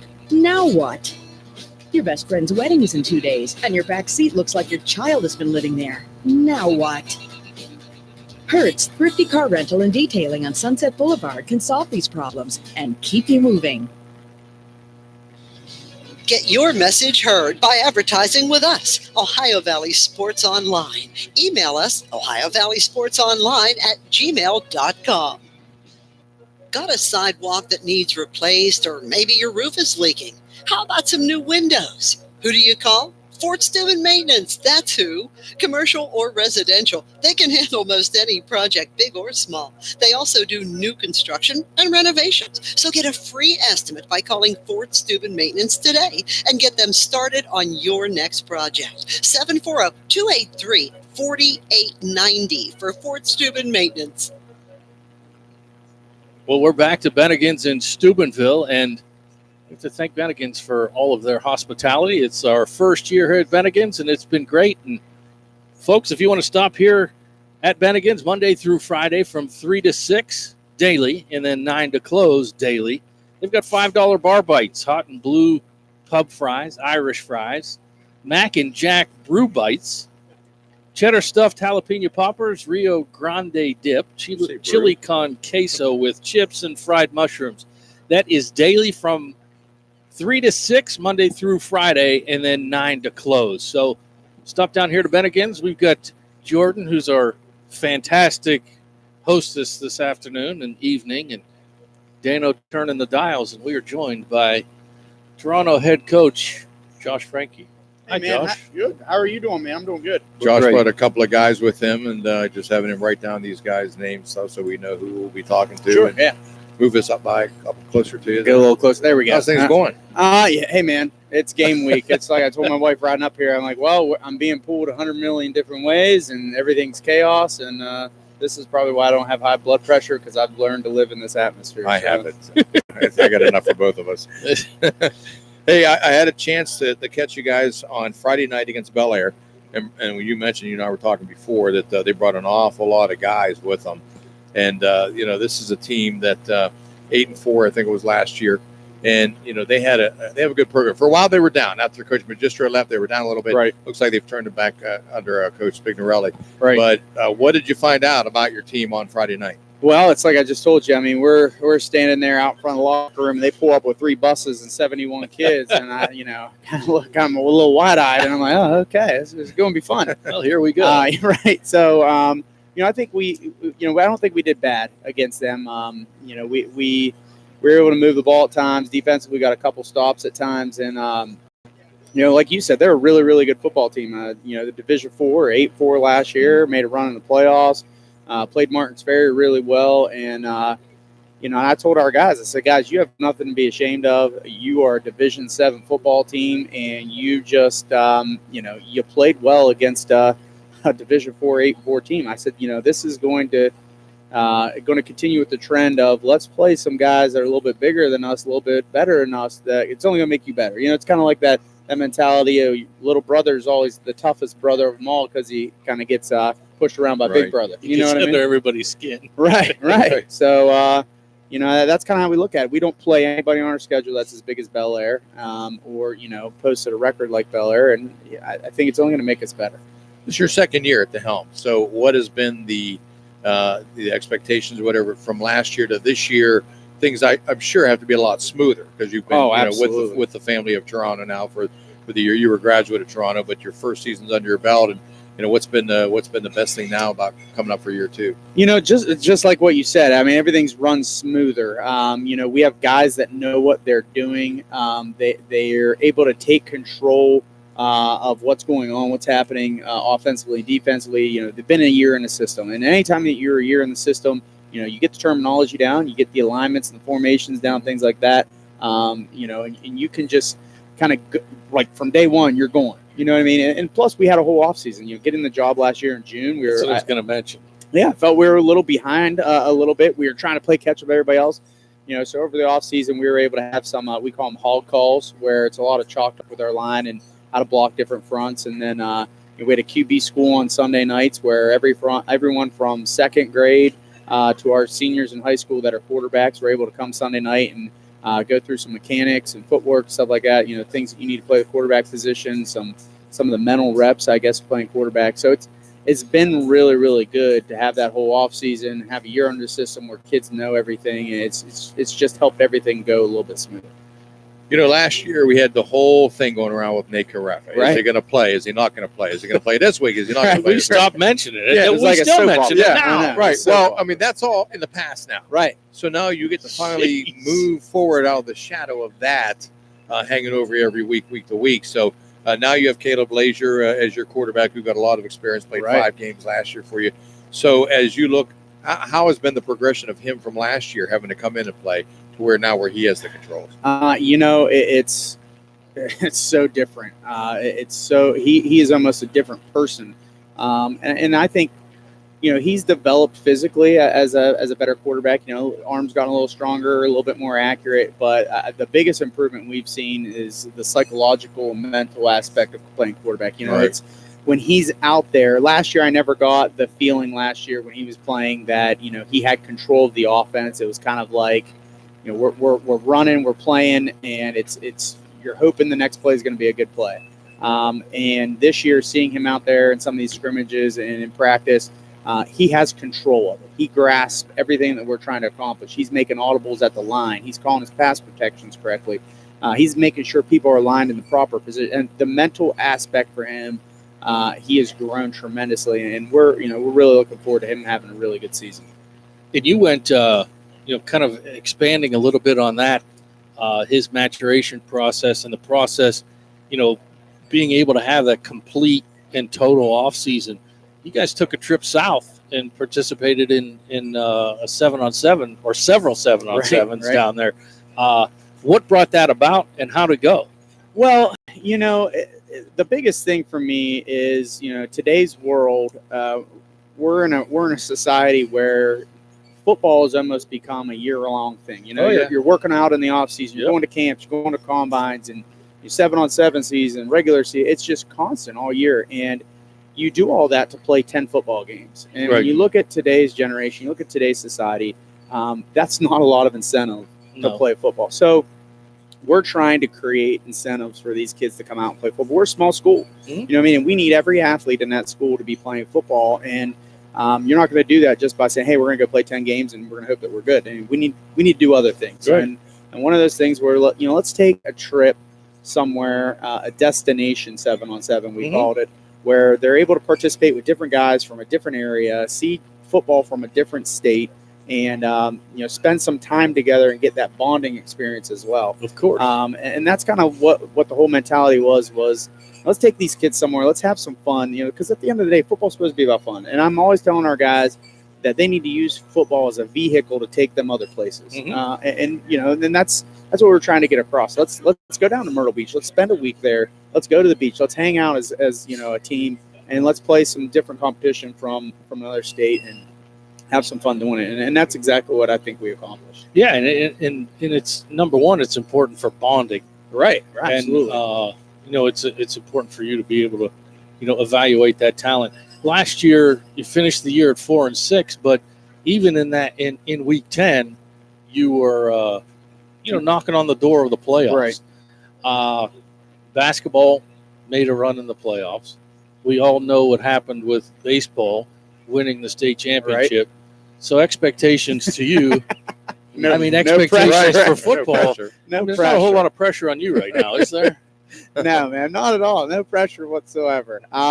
But you know what? Listen, Coach Tucker and the basketball program and Coach Perkins' baseball program, those guys have done great things. And, I think it's important that, as coaches, we're working together and we share a ton of the same kids. Oh, yeah. So it's almost like the expectations are the same for kids in every season. And I'll be honest with you, the kids know that this year the expectations are to win football games and try to get the postseason because every other sport does it. I don't think I have to state those expectations to them. I think they set those expectations for themselves because of the success of the other programs that we've had. And, listen, you set the bar high. I don't think there's anything bad that can come from that. No. That's important. And I think it's important in life. You want to do big things. You got to have big goals. And I'm okay with the kids setting that bar there and trying to achieve that and showing up every day because then I can keep them accountable. Hey, you guys are saying you want to do this. Well, you're not getting it done today. You know what I mean? Yeah. So just keeping them on task to set their goals. And, congratulations to Coach Perkins and the baseball team. That was a great run. It was awesome to watch it happen. And a lot of those kids that are on a football program. And, it teared me up going to that state championships, and I was there waiting for those guys coming off the field, give them hugs. That's great for them. It teared me up. That's what happens. I mean, it's a small school. It's a community thing. And, everybody supports one another. Right. And I think it's incredibly important. Absolutely. Yeah.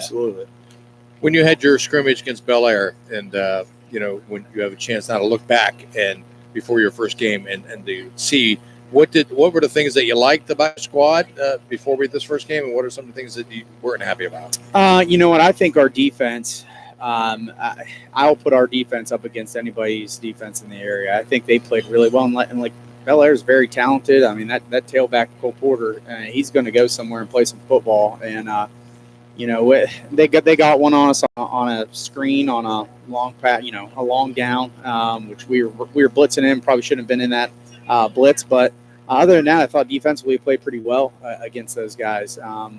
Offensively, I think we need to adjust and kind of do little things better. I think we got a little man-powered up front a little bit. But again, it's one of those things that we're still establishing a strong strength conditioning program here and a strong weight lifting program, and it's something that we'll get there. We're just not there yet. Yeah, you know what I mean? Of course.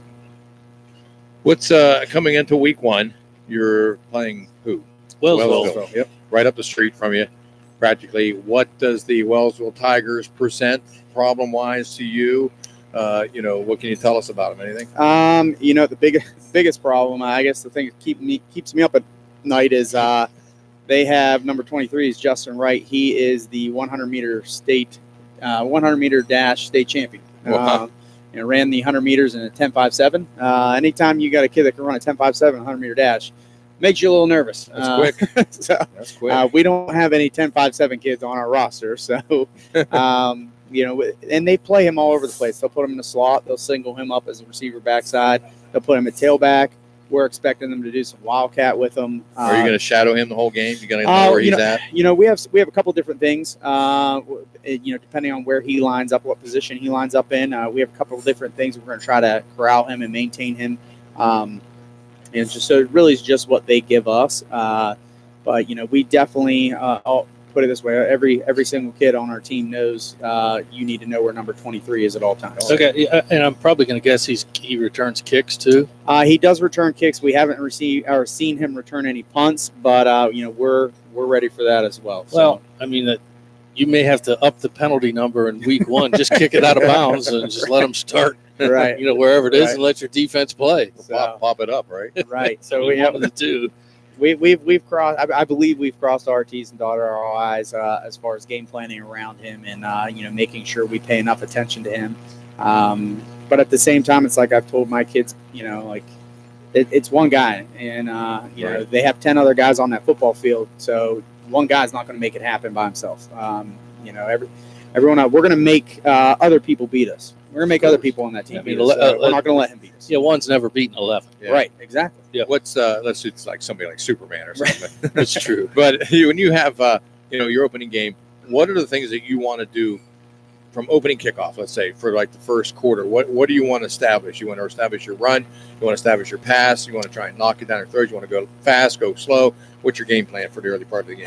So you see how it all pans out. Honestly, I want to. It's all school reunion weekend in Toronto. Oh, everybody will be there. Yeah, Wow. we're even having like a 200-person alumni band play at halftime. So our stadium is going to be packed. So We'll be there. right out the gate. More than anything, I want us to Wow, keep I our. tell you what, they don't make it easy on you down there, do they? I want us Holy cow. to keep our composure and stay focused, and that's more than anything right out the gate. But offensively, I've always had the mentality in high school football, especially in Ohio, you have to be able to run football. If you're ever going to make it in the postseason, it's rainy and it's November and it's cold, you better be able to run the football. And I think it's important that you're able to do that. But what I do stress to our players every Friday night, we do a motivational period, and at the end of every motivational period, you can ask any kid on our team, and they'll tell you there's two things that win football games. You're positive in the turnover margin and big plays. Whoever has more turnovers and whoever has more big plays wins football games. No doubt. So that's what we're going to be focused on, or taking the ball away, holding on to the ball, and stopping big plays from happening. There's Is that the misses? Got the kids. that's the misses, and kids, that's my misses, that's cool. my hybrid unicorn 4-year-old. I was going to say we're going to get into this Rainbows and more as we go unicorns. into more as we get more into October, but I'm just kind of wondering what the Halloween costume for this year is going to be. Well, last year they talked me I know. into being the Joker. Man. I know it. So, Yeah. here we are. I don't know what it's going to be this year. My 6-year-old's the one that's always got the crazy plans. I don't got to worry too I'm much. going to talk about to her the tonight, see if we can get you. My question is, see you what got we about can- 7 we can people get you there. do. Are you getting the bill? No, listen. I hopefully Michigan calls me one day and then asks me to take over for Harbaugh, and then I'll pay it back and give all the bill away. Jags So. will fall. You guys are good friends. You're Michigan guys. John's a Michigan guy. That's too, yeah. ridiculous. And Jason's a Michigan guy. We'll take. I guess we'll take a break, huh? Awesome. Yeah, the guys on board. Tonight's coaches show is being brought to you by J.E. Foster Funeral Homes. When we come back, we'll talk about like another minute or so, and then Sure. we can bring the kids Awesome. up and see what we got on there. So let's take a break. Back after this. When you need electrical work for your home or business, you need it done right the first time. The IBEW provides professional electrical contractors and tradesmen that undergo extensive training and apprenticeships to ensure the best service and safety for your electrical needs. Our quality jobs in the community fuel our economy with quality workmanship. We're your International Brotherhood of Electrical Workers, and we are trained to electrify.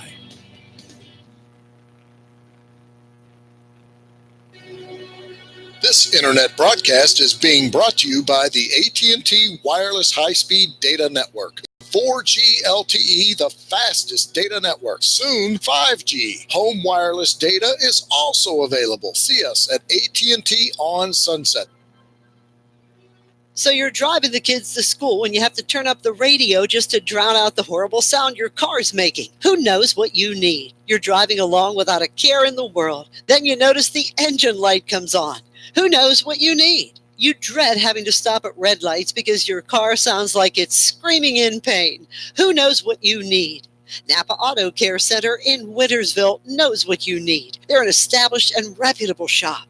They know engines, transmissions, brakes, alignments, and anything else your vehicle needs. They know what you need. Do you need the number? 740-346-2120. You've made the smart choice, the right choice. You're listening to the Sports Authority, Ohio Valley Sports Online. We appreciate you following us. Hit the follow button. And thanks again.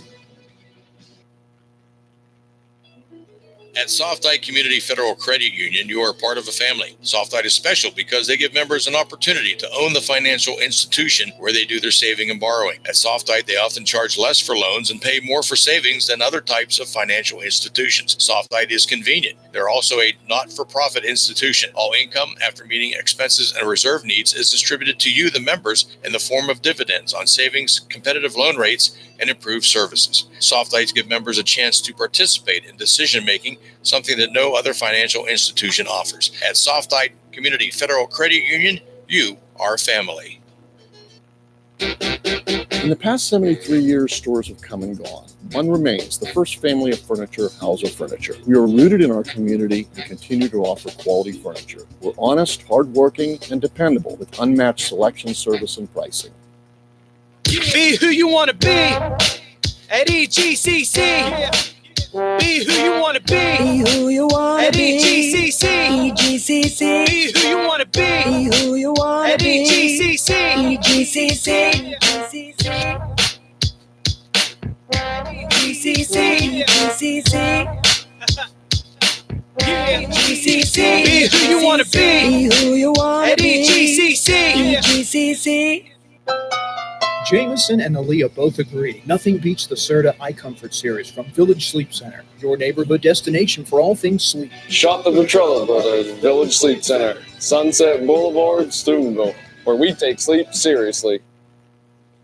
Who do you call to rid your home of those dreaded uninvited guests? Well, if those guests are pests like bedbugs, ants, roaches, fleas, spiders, yuck, you gotta call JC Pest Control, 740-381-5928. If it's a pest, they can take care of it, especially those nasty bedbugs. JC Pest Control is available 24/7. They are licensed and insured, and they do residential and commercial work. Call them now to get rid of those uninvited pests. JC Pest Control, 740-381-5928. Welcome back, everyone, to the Ohio Valley Sports Online Coaches Shows. We're with Toronto head coach Josh Franke, whose team opens up on Friday night at home, taking on Wellsville. It is the all-class reunion. You're going to have tons of people in town for your opening game. The two young men that you brought with you tonight, Tristan Thomas and Shane Van Steenberg. I guess the biggest question is, how did you come up with these two guys? Honestly, It sure wasn't. It wasn't a beauty contest. We can tell you that much. I like Tristan. Look like he's ready to go right now. Yeah, he's angry at me. I'm afraid. we did for the first time, we didn't do it last year, but the first time this year we did votes. The team got to vote on captains this year. Nice. And these were two of our Congratulations. two of the four captains that were chosen. Awesome. The other two were Zach Stackhouse and Garrett Dozier. So these were the first two I could round up and got them down That's here. awesome. So All right, we're gonna talk to Tristan first, so he'll take your Awesome. spot, and we'll chat with him. So perfect. Tristan, come around. You take Josh's spot here, and we'll get you in there and chat with him a little bit. And he's actually Tristan Thomas is a senior, right? Yeah, he'd be a senior. He's a senior. Now, we talked a little bit. I told you what we were going to talk to you about. You're a middle linebacker and fullback, and we had the Indian Creek fullback and middle linebacker here sitting a few minutes ago. So we'll start first with the fullback part of the job. I mean, you have running backs and stuff behind you that are looking to get out, get between, get to the edge or whatever, and it's up to you and your line mates to try and create that space for him. How do you approach that when coach calls and says, okay, we got to sweep right or something like that? What is it that you need to do in order for those plays to be successful to help your running back? Definitely good angles and being able to hit and keep driving.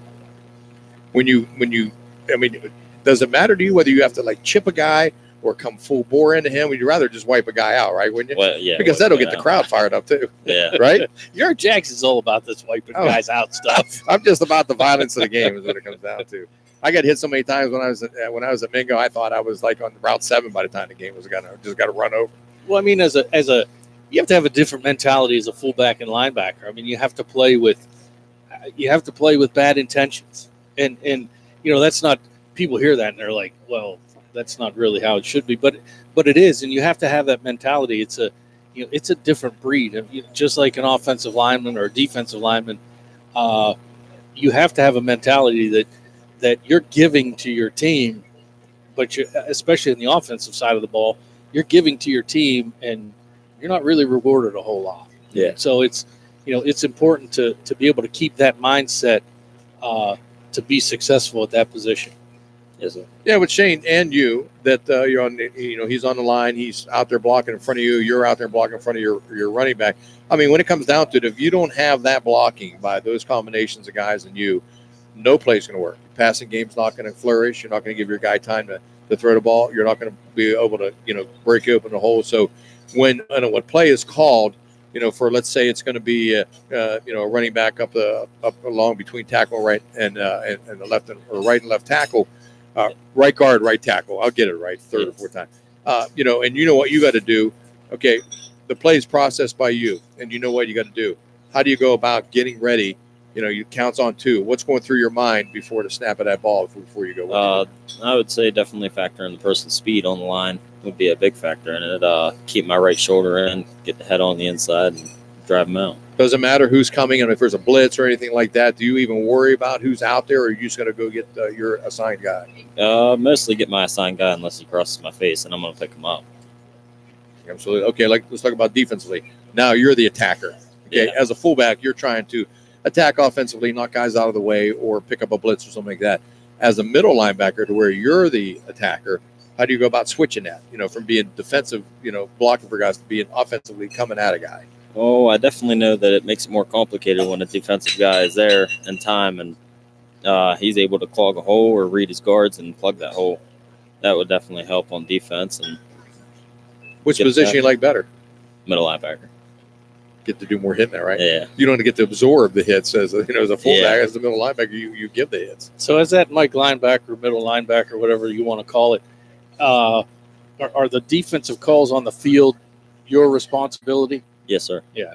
So I mean, defensively, you've got more responsibility out there as a player to get things set. Yeah, for sure. So you catch a little more flack from Coach Franke, Right. Uh-huh. Yeah. Does he get in your face a lot? No, not really. No, really. He seems like a guy that would.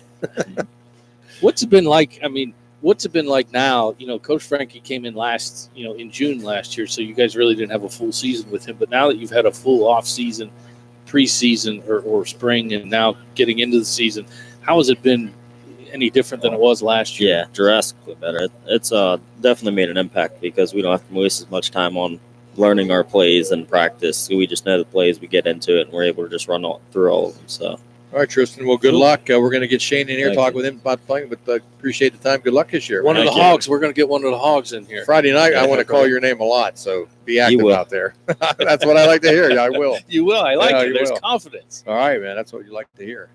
Don't be shy in football, right? No, you can't be. You have to have some kind of attitude, some swagger. Yeah. Now joining us is Shane Van Steenberg. And Shane, the Herald Star, you got to give him a call tomorrow because the Herald Star says Shan, S-H-A-N. They forgot the E. I don't know how they do that, but I wrote the E in for us, so we know what you do. But you're on the offensive tackle. You're a senior this year, right? Yep. So have you been a 3-year starter, 2-year starter, or first year? What's your team? Sophomore year, I started season, and then I've started ever since. So. What do you like best about being an offensive tackle? Just because it's a no glory job. Yeah, but nobody talks about it. Everybody cheers the running back or the receiver or the quarterback going down the field, but nobody's cheering for the offensive lineman. Yeah, somebody's got to do it. Yeah. Someone's got to get them yards. I mean, that's a good attitude to have. That's I like it. Do you remember your best hit of last year? Is there somebody one play that stands out where you just completely obliterated a guy? Yeah. And did you taunt him? Stand over and taunt? Yeah. Oh, absolutely. Who was it against? It was against Lisbon. We were double teaming, and I went off the double team, and I pancaked 2 guys. Nice. And kind of taunted them a little bit. Nice. It's You fun. should, man. I would. Did you get a penalty? Oh, no. Oh, good. Man, they didn't see you, right? No. As long as you could sneak it in there without the penalty, then that's okay. What do you like better, run blocking or pass blocking? I'm getting better at pass blocking, so probably pass blocking. But pass blocking is a little different, right? I mean, when you're like running a running dance. play, right? When you're winning a running play, you're going right at a guy trying to move him out of the way. With pass blocking, you're trying to keep him off of your quarterback. So, what's the difference between that? How do you, how do you adjust to that? Well, see, like he said, you have to attack when you're on a run play, but I just like reading my end or tackle Is it mostly when you protect your quarterback with hands, just to keep your guy so he doesn't be able to go past you in one direction or the other? You're just kind of trying to, leverage yourself against him. Well, we don't try to touch him as much. We kick. It's called a kick step, and then So once he punch comes your at hands. once he comes at me, hit him full force.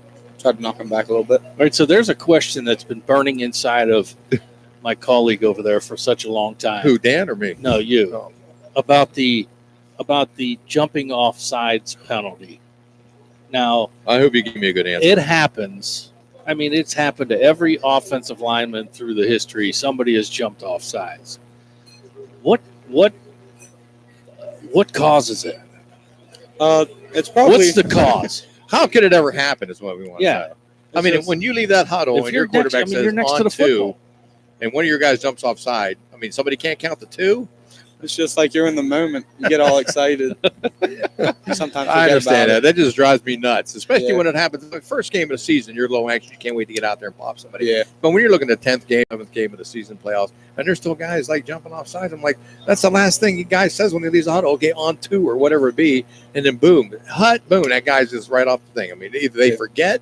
Do you forget sometimes the count because you're so fired up? In the games, I usually don't, but sometimes I practice. After just practicing. As long as it happens in practice, you're okay. Yeah. Yeah, you don't care of that. Right. Wellsville comes to town on Friday night. Yeah. You're Your familiar neighbors. with them. You played, practically right up the street. Yep. You played them a couple of times over the last couple of years. What kind of defense do they play? Are they going to try and attack you guys? Or Oh yeah.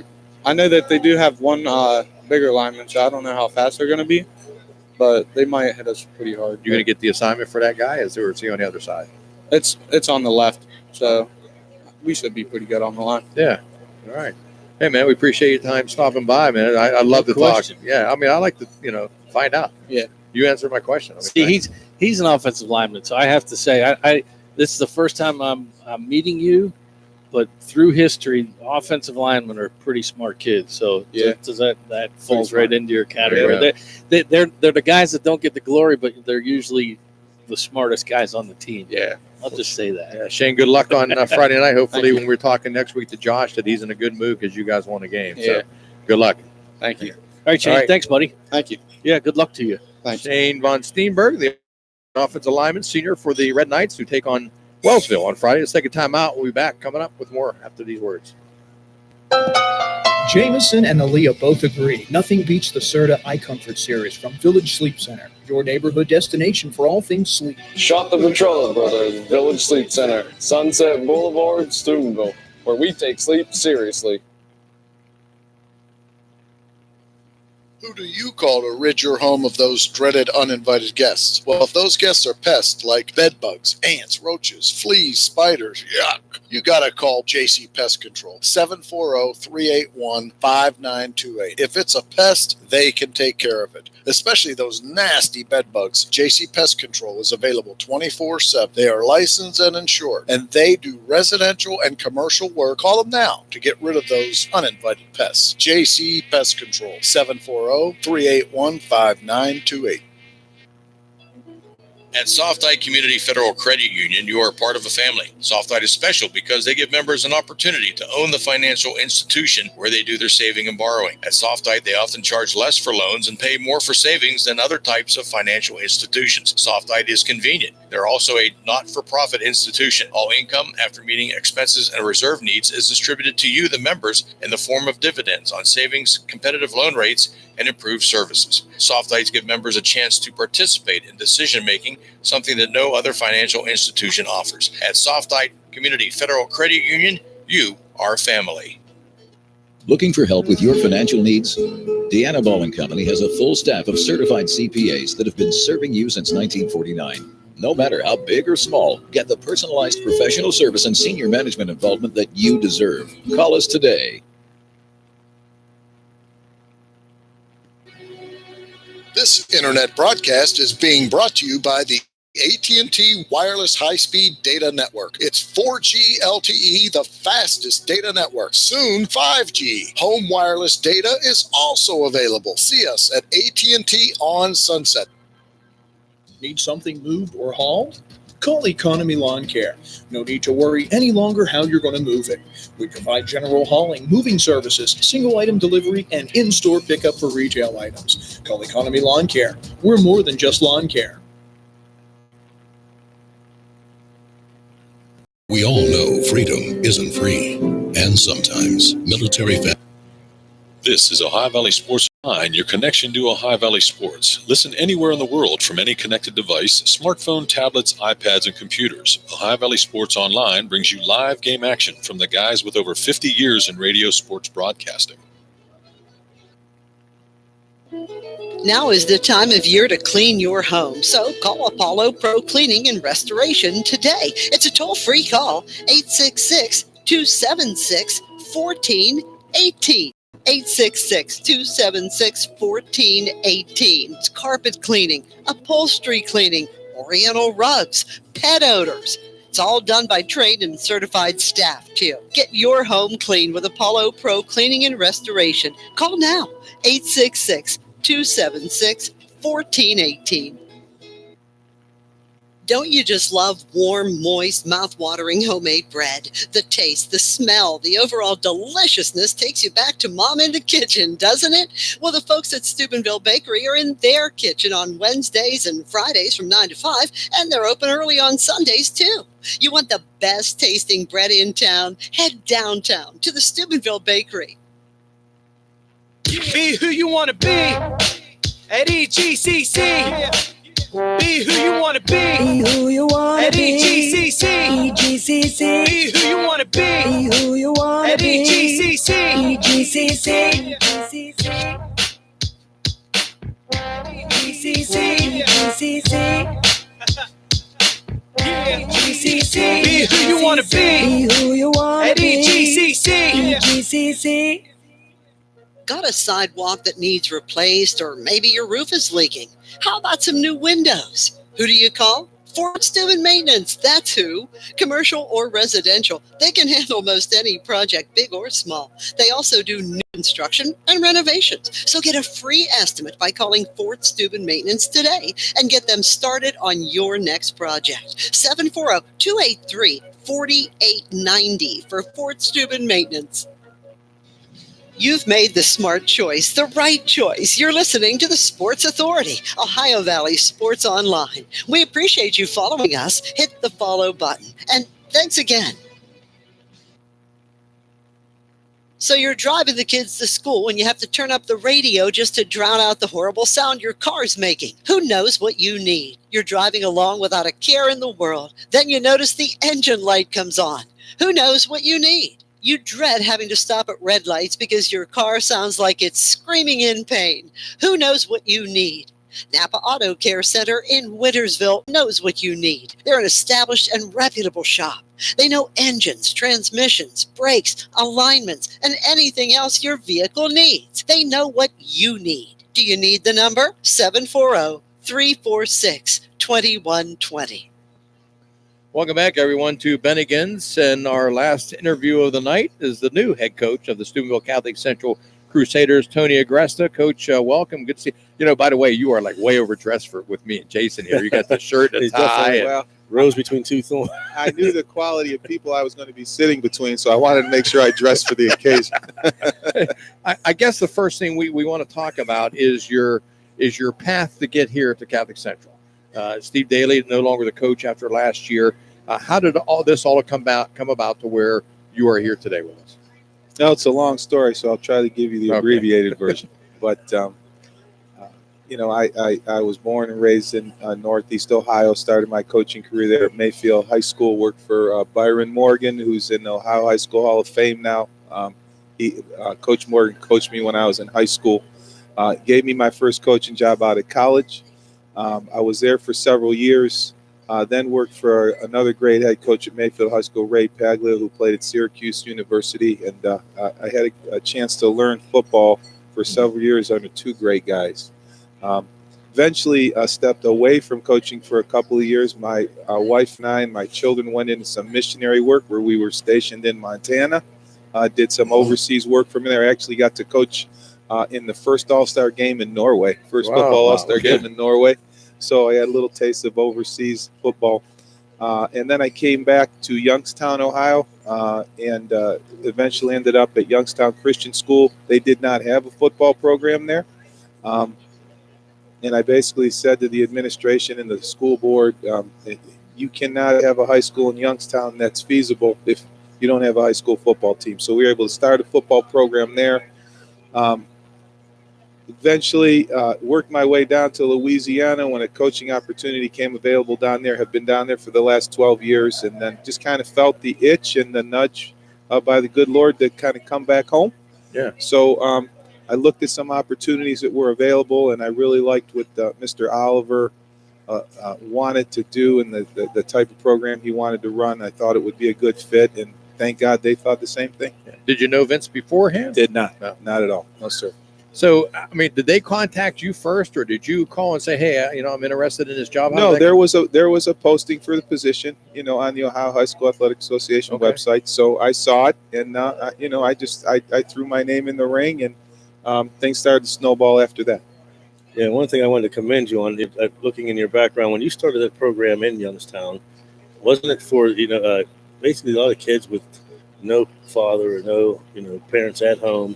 You developed that program, which transferred into Youngstown Christian Academy. Yes, sir. Yes, sir. I wanted to skip that because I was trying to give you the abbreviated version. But, no, I like that. I really applaud that. The missionary work in Montana led us to start a school for fatherless children in the inner city there. That school eventually merged with Youngstown Christian. And, what was ironic was the first home game I ever was able to coach here was against that same school, who is now called Valley Christian. So we got to play them on Saturday. So it was a little emotional knowing that, you had a chance to be a part of starting a football program there. And then, you're jumping into a school with a great football heritage here. And the opportunity to do that on Saturday was just fantastic. You come into a program that's had some success over the years. 7-3 last year, losing in the playoffs to Kirkland, who was eventually the state champion. And the teams that Central lost to last year had a combined record of 45-4, which is just ridiculous. But, when you come in and lose a lot of talent from last year. So when you first come in and took over this job, when you first met with the team, what were the things you talked about there? How did you get acclimated to the kids you had coming back? And just take us through how it all began with you and the team itself. Well, first of all, the transition has, I don't want to say it's been easy, because anytime there's a new coach coming into any new setting, no matter what level it is, there's going to be a degree of difficulty there to make things work. But I have to start from the back end and work backward to answer the question. Mm-hmm. The student athletes there have made the transition as easy as it can possibly be made. They've embraced a new system, a new terminology, a new approach. And look, there's a lot of approaches in football, and none of them are bad. Every coach has their own way of doing things. Right. The coach that preceded me has his own way of doing things. Coach Dale was very successful, so he had his own way of doing things. But there aren't two head coaches that do things exactly the same way. So what I was able to do was just build off of the fact that the kids were open and flexible and very mature, and they've made this transition simple. And speaking of Saturday, I was there at that scrimmage, and you had to be. The way that it was embraced, the number of people that turned out for the scrimmage, it was just an awesome sight to see, and that had to excite you, building into this, coming up for this year. It was exciting, and the atmosphere was. You could tell people were excited about what was happening that day. Now you have to remember, I have no paradigm of what it was or how it was. So all I realized that were people there, a lot of smiles on people's faces, excited that we had a chance to play a jamboree on our own field.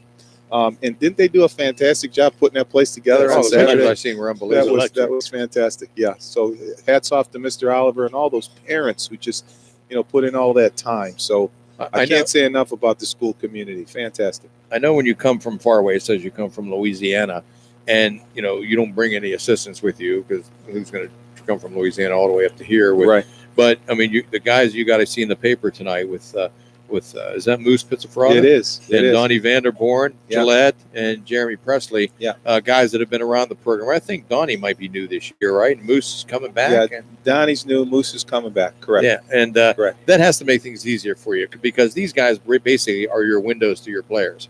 Yeah, because not knowing your players when you first get here, these are the guys that you have to rely on. Right? Sure. And look, I would be amiss if I didn't stop for a moment. And Jeremy Presley he was running that off-season strength and conditioning program in the interim. I don't know if you can get hired any later than around Easter time to start a football program. Right. So, what he was able to do to, keep the energy up and get those kids ready to play has been fantastic.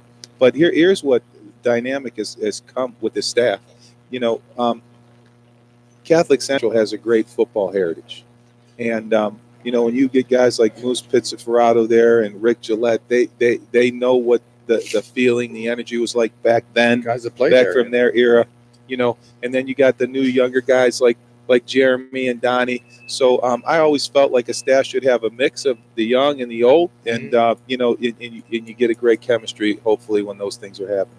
What's been the biggest transition for you to get used to like, dislike? What's the things that that you've had to embrace or change? I guess the things. Well, this might sound silly, but I used to walk from my office to the practice field. Now I have to get in a car and drive down a hill to get there. So I don't know if I really like that. And you know what? It's interesting. Like you want the kids to be on time. You have a schedule. You have an agenda and itinerary every day. And these poor kids got to walk 3/4 of a mile to get to practice. So I've learned to appreciate and respect, the sacrifice that these young men have to make just to get to practice every day and get there with a great attitude. That the expectations, the way Central has played the last few years, making playoffs, they lost a boatload of talent from last year with Hartzell and guys like that, and so now you coming in there with basically your juniors becoming seniors, everybody moving up a class, and they had a wide open attack and they had some really talented kids went on to move on. So when you come on board and now your juniors or seniors, I mentioned everybody coming up, what kind of offense and are you going to play? When you addressed your Letterman coming back and stuff, I mean, what was that like to say, look, I know we lost some big name players, but you're my big name players now. How are you about to get them to be on your side right off the bat? Sure. Well, I think, like I said, the players have a role in that. I think I mentioned this earlier when you asked me a similar question. If you don't get buy-in from your players, it doesn't matter what system you run, it's not going to happen. So their attitudes have been amazing. So we got buy-in right away in terms of what type of offense we run. A little bit more pro style, I guess. We're multifaceted, but we're a little bit more pro style. But I believe in controlling the ball, controlling the clock, managing field position, making sure your team has an opportunity to win the game in the fourth quarter. Build it around a good defense and give yourself a chance to win every weekend. Yeah, I was going to mention, I did see that Saturday where not only did they line up double tights, run the ball up the middle, but they also want drop back 4 or 5 wide, different. So I mean, it looks like it's going to be a multifaceted. It is. It is multifaceted, and naturally, like any coach in the Valley, I mean, you're not showing all your cards just yet. Exactly. So we'll do a little bit more as time. You did goes show on. one. I loved the halfback pass. Well, a lot of people put in a lot of hours. I had to give them something to get excited about. And also the defense. I mean, they just looked to me against a speedy, bigger offensive team from that Youngstown. Was a talented the defense group. looked very, very good. I mean, and they limited them to basically nothing. Yes, the defense. In any football program at any level, the defense should be a little bit ahead of the offense right now, and our defense is I don't want to say we're clicking on all cylinders. That might be a little bit too risque to say, but to say that they've embraced the system and they understand what we're trying to accomplish, I can say that with a lot of confidence. What are your numbers like? I'm looking at the roster from last year, and I circled all the seniors that have gone. So there was 11 seniors, 12 juniors, 3 sophomores, and 5 freshmen for a total of 30, even though most of the freshmen didn't really play much last year. What's the outlook of this year's team? When you came here, how many kids are on the team now? Well, we broke camp with 33. Right. I think we're going to start the season with 31. Yeah. So, we're still working on a few kids in the building that we think should be playing. Yeah. So we hope to add on to those numbers. So is that what you did? I mean, going into the school, because I mean, if you look at these numbers and 11 of those are guys left, that only leaves like 20 guys. Well, look, we have a lot of first-year football players right now. I can tell you that a lot of kids that have not played football in the past. So we have 13 seniors dressing out right now. Okay. But a handful of those kids haven't played football before. So a lot of those kids are new to the game. So to say we've been having to teach, it would be an understatement. Sure. But again, they've embraced it and they've done well. One of those new players, just to talk about the offense, quarterback Ryan Gorman, great athlete, hasn't played in a while, but he stepped right in and he's looked to me pretty good. Basketball and baseball. Well, I tell you what, a guy that hasn't taken a snap since 7th grade, I mean, you would not know that watching him. Now, there's a lot of things that Ryan is, the learning curve is going to have to be fast, Right. but he has the demeanor to be a quarterback. He's a leader out there. The moment doesn't get too big, and we're excited that he decided to play football. That's for sure. We're going to take a timeout. We'll step aside. When we come back, we'll talk about your first week opponent and everything else. But today's Steubenville Catholic Central Coaches Show with Tony Agresta is being sponsored by our people that are hosting us, Bennigan's. So let's take a timeout. Back with more after this. Got a sidewalk that needs replaced, or maybe your roof is leaking? How about some new windows? Who do you call? Fort Steuben Maintenance, that's who. Commercial or residential, they can handle most any project, big or small. They also do new construction and renovations. So get a free estimate by calling Fort Steuben Maintenance today and get them started on your next project. 740-283-4890 for Fort Steuben Maintenance. When you need electrical work for your home or business, you need it done right the first time. The IBEW provides professional electrical contractors and tradesmen that undergo extensive training and apprenticeships to ensure the best service and safety for your electrical needs. Our quality jobs in the community fuel our economy with quality workmanship. We're your International Brotherhood of Electrical Workers, and we are trained to electrify. In the past 73 years, stores have come and gone. One remains, the first family of furniture, Hauser Furniture. We are rooted in our community and continue to offer quality furniture. We're honest, hardworking, and dependable with unmatched selection and pricing. At Softite Community Federal Credit Union, you are part of a family. Softite is special because they give members an opportunity to own the financial institution where they do their saving and borrowing. At Softite, they often charge less for loans and pay more for savings than other types of financial institutions. Softite is convenient. They're also a not-for-profit institution. All income, after meeting expenses and reserve needs, is distributed to you, the members, in the form of dividends on savings, competitive loan rates, and improved services. Softites give members a chance to participate in decision-making, something that no other financial institution offers. At Softite Community Federal Credit Union, you are family. Sudden fire, storm, or water damage can leave you feeling helpless. A disaster does not have to disrupt your life or business. With Apollo Professional Cleaning and Restoration, you are assured the fastest response guaranteed, 24/7, 365, to any emergency. Apollo Restoration's trained and certified staff uses only state-of-the-art equipment to restore and safeguard your property. In the wake of disaster, think Apollo Restoration. Don't be fooled by the amateurs. You can expect the best from your community's restoration company. Apollo Restoration. Remember, 264-6400, 264-6400. Welcome back, everyone, to Bennigan's. Jim Huggins, along with Jason Jenkins, Dan Vogel, Ryan Nolan was with us earlier, and Coach Tony Agresta of the Crusaders of Steubenville Catholic Central. And Coach, opening night is just a couple of nights away. Columbus Afrocentric comes to Harding Stadium for a 7 o'clock kickoff. First game of the season. I know everybody's going to have the jitters, but you're going to have all your fans there, your band there, and everybody and alumni and stuff. But what do you look forward to most in the opening game of the year? Well, I tell you what, I don't know that there's a person involved with high school football who's ever been involved with it that feeling never gets old.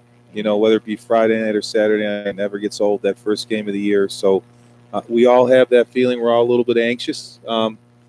If you're not somewhat nervous, I don't know if you should be doing it anymore. Yeah, So right. be a little bit nervous, but it's the thing that keeps me alive and well. I can tell you that. Other than Jesus Christ, I mean, football kind of keeps my heart beating. Yeah. So I appreciate the opportunity. And there's another thing. I guess you had asked me earlier to change. I have never had to get used to scheduling and building your practice schedule around playing on Saturdays. That is a norm for us, playing on Saturday nights. So That's been a big change. So I keep saying Friday to the kids. And then I have to back up and say, sorry, it's Saturday. Well, it's nice too. It's an advantage because you have an extra day of practice. We do. You know, even if you scale it down or whatever, you still have that extra day. We with kids do. on Friday And if you're smart with your scouting schedule, you can get an extra look at somebody too. So there are some advantages to it. That's for sure. I neglected to ask, and I've asked each coach this so far. You know, we can talk about your skill players with your quarterback, your wide receivers, all these guys, but in order to make that work, you have to have those guys, the big uglies, if you want to call them, up front to do it. How has that group right there? How have they progressed through the scrimmage and stuff? Are you happy with where you're at right now with the guys up front who have to do their job and other, you know, for the other players to do their jobs, I guess. Right. Well, look, you mentioned it earlier, but we do like to utilize tight ends. We have 2 tight ends that are seniors that are fantastic, Cole Maragos and Anthony Simmons. So those 2 kids are football players. So a lot of what we do is there. We got Alex Iolente lining up at right tackle. So we're really fine over there. We got freshmen lining up at left tackle and Tate McKenna, but Tate has really made strides every week. So we're excited. He's going to be a fine football player. So we're excited about that. Indy Marcino, who had the horrible leg injury last year, you'd never know it. Watching him move around out there on the practice field, just doing a fantastic job.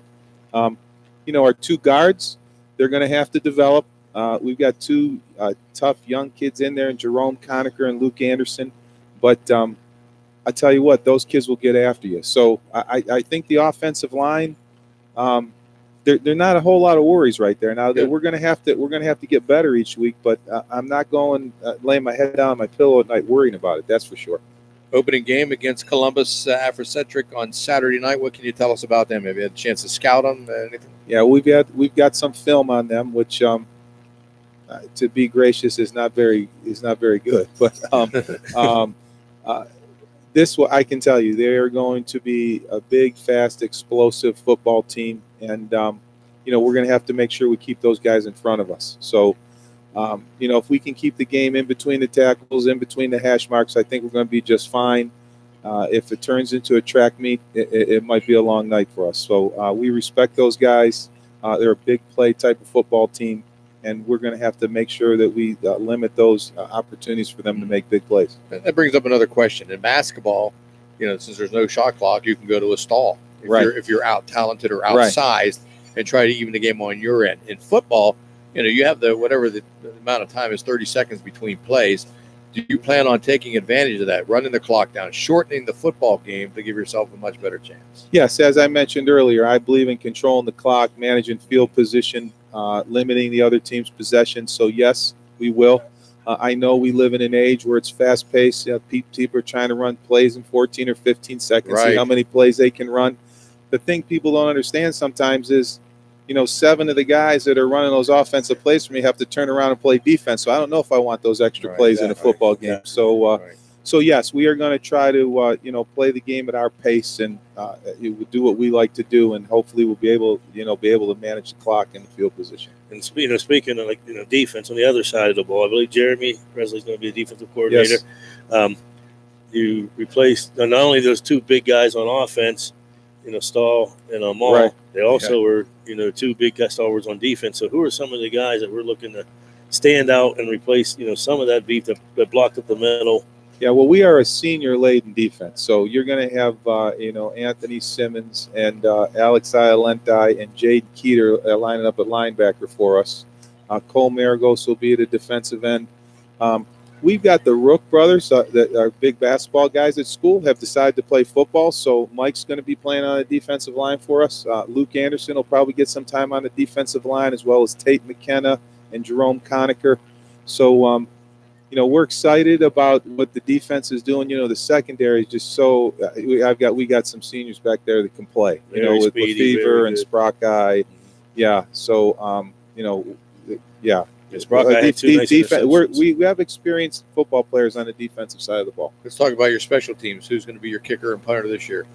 Well, I had a nice little discussion with our special teams coach today to see if we can narrow that down. But Daniel Kissinger is probably going to end up doing most of the kicking for us. He's a soccer, football swing guy. Right. He's kind of still learning the mechanics of the football kicks, but I tell you what, this guy he's got a cannon for a right leg. So, once he gets a little bit of experience under his belt, you're going to see somebody real special there that can kick the football. But Jack Rook also is a soccer guy and basketball guy, and he can do some kicking for us too. So those two guys are kind of battling for the kicking responsibilities. What do you think about your schedule? Well, this is like the question of questions that everybody's been asking me. So, I think I've got a really good idea about what I have. I have not seen one of these football teams on the schedule, Right, so from Louisiana, I'm asking a lot of questions. I'm doing a lot of homework, relying on my staff who have seen some of these schools in the past. But there are several schools on the schedule. Columbus Afrocentric being one of those that they haven't been on the schedule before, so nobody's really had a live look at them. Lucas is another one. Caldwell. So this is the first time in 5 years Morgantown Trinity's had a football team, right? Well, yeah. There you go. I wouldn't have known that. See, So just checking the article there. Yeah, and trust me, I wasn't looking past Valley Christian, so I'm certainly not looking past Columbus Afrocentric. You got some stalwarts. I mean, Wheeling Central is defending state champion. You had a rivalry with them over the years, and I've heard a lot of great things about Wheeling. Coach Young is a top-notch individual. The Edison Wildcats come to Harding Stadium. That's always a nice rivalry. It's only about 15 minutes away from you. Caldwell's at home. Harrison Central's program is turning around. At Weir Madonna this year, that'll be a nice matchup. Right. And then you went with Toronto, whose coach was just here a few minutes ago. So Josh Franke, great guy. It's a very nice schedule. I like it when our teams are able to play a lot of local teams. And unfortunately, for some of our teams, they can't find anybody to play them. So, but you got a nice schedule of nearby teams, and then a couple of teams that are, that they're a little bit further away. But what a great area for high school football. Yes, it is. The Valley. I mean, this is just fantastic. Yeah. It was one of the drawing cards for me to come in an area where high school football is still valued the way it is, and people understand what it means to communities and means to families. And Catholic Central will be right in the forefront with that. So that's one thing I wanted to ask you. The difference, coming from Louisiana, was there a huge difference from, like you said, the atmosphere down there? Then football's king down there too. Football's okay. king down there too. But make no mistake about it, I was the Big Ten guy, and I was in SEC country, so they reminded me about that all the time.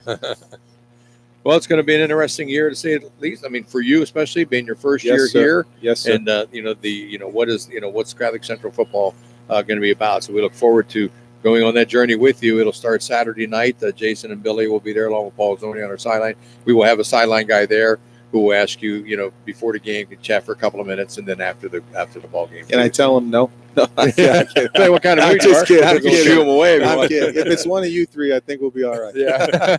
Normally it will be one of those two guys, but since I'll be gone. But look forward to the whole year, Coach. Appreciate the time for coming on. Hey, gentlemen, it's been a pleasure, and everybody in the Valley and in town has been so welcoming, and I just want to say thank you for that. Thank you very much. All right, Coach. All righty. God bless. Coach Tony Agresta's show has been brought to you by Bennigan's, and we'll be on the air Thursday, Friday, and Saturday. Tomorrow, Steubenville Big Red at home against Alderdice. On Friday night, Wellsville at Toronto, and then on Saturday night, the Crusaders at home against Columbus Afrocentric. So it'll be a wild weekend of high school football. It's hard to believe that.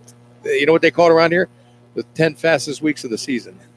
So we'll see you again tomorrow. And don't forget, every Wednesday here at Bennigan's, we'll have the coaches shows from 6 to 8 p.m. Nice crowd tonight, and hopefully keeps it up each week. So take care, and we'll see you tomorrow night. Kickoff is at 7 p.m. The pregame begins at 6:30. Get your message heard by advertising with us, Ohio Valley Sports Online. Email us, ohiovalleysportsonline@gmail.com. This internet broadcast is being brought to you by the AT&T Wireless High-Speed Data Network. It's 4G LTE, the fastest data network.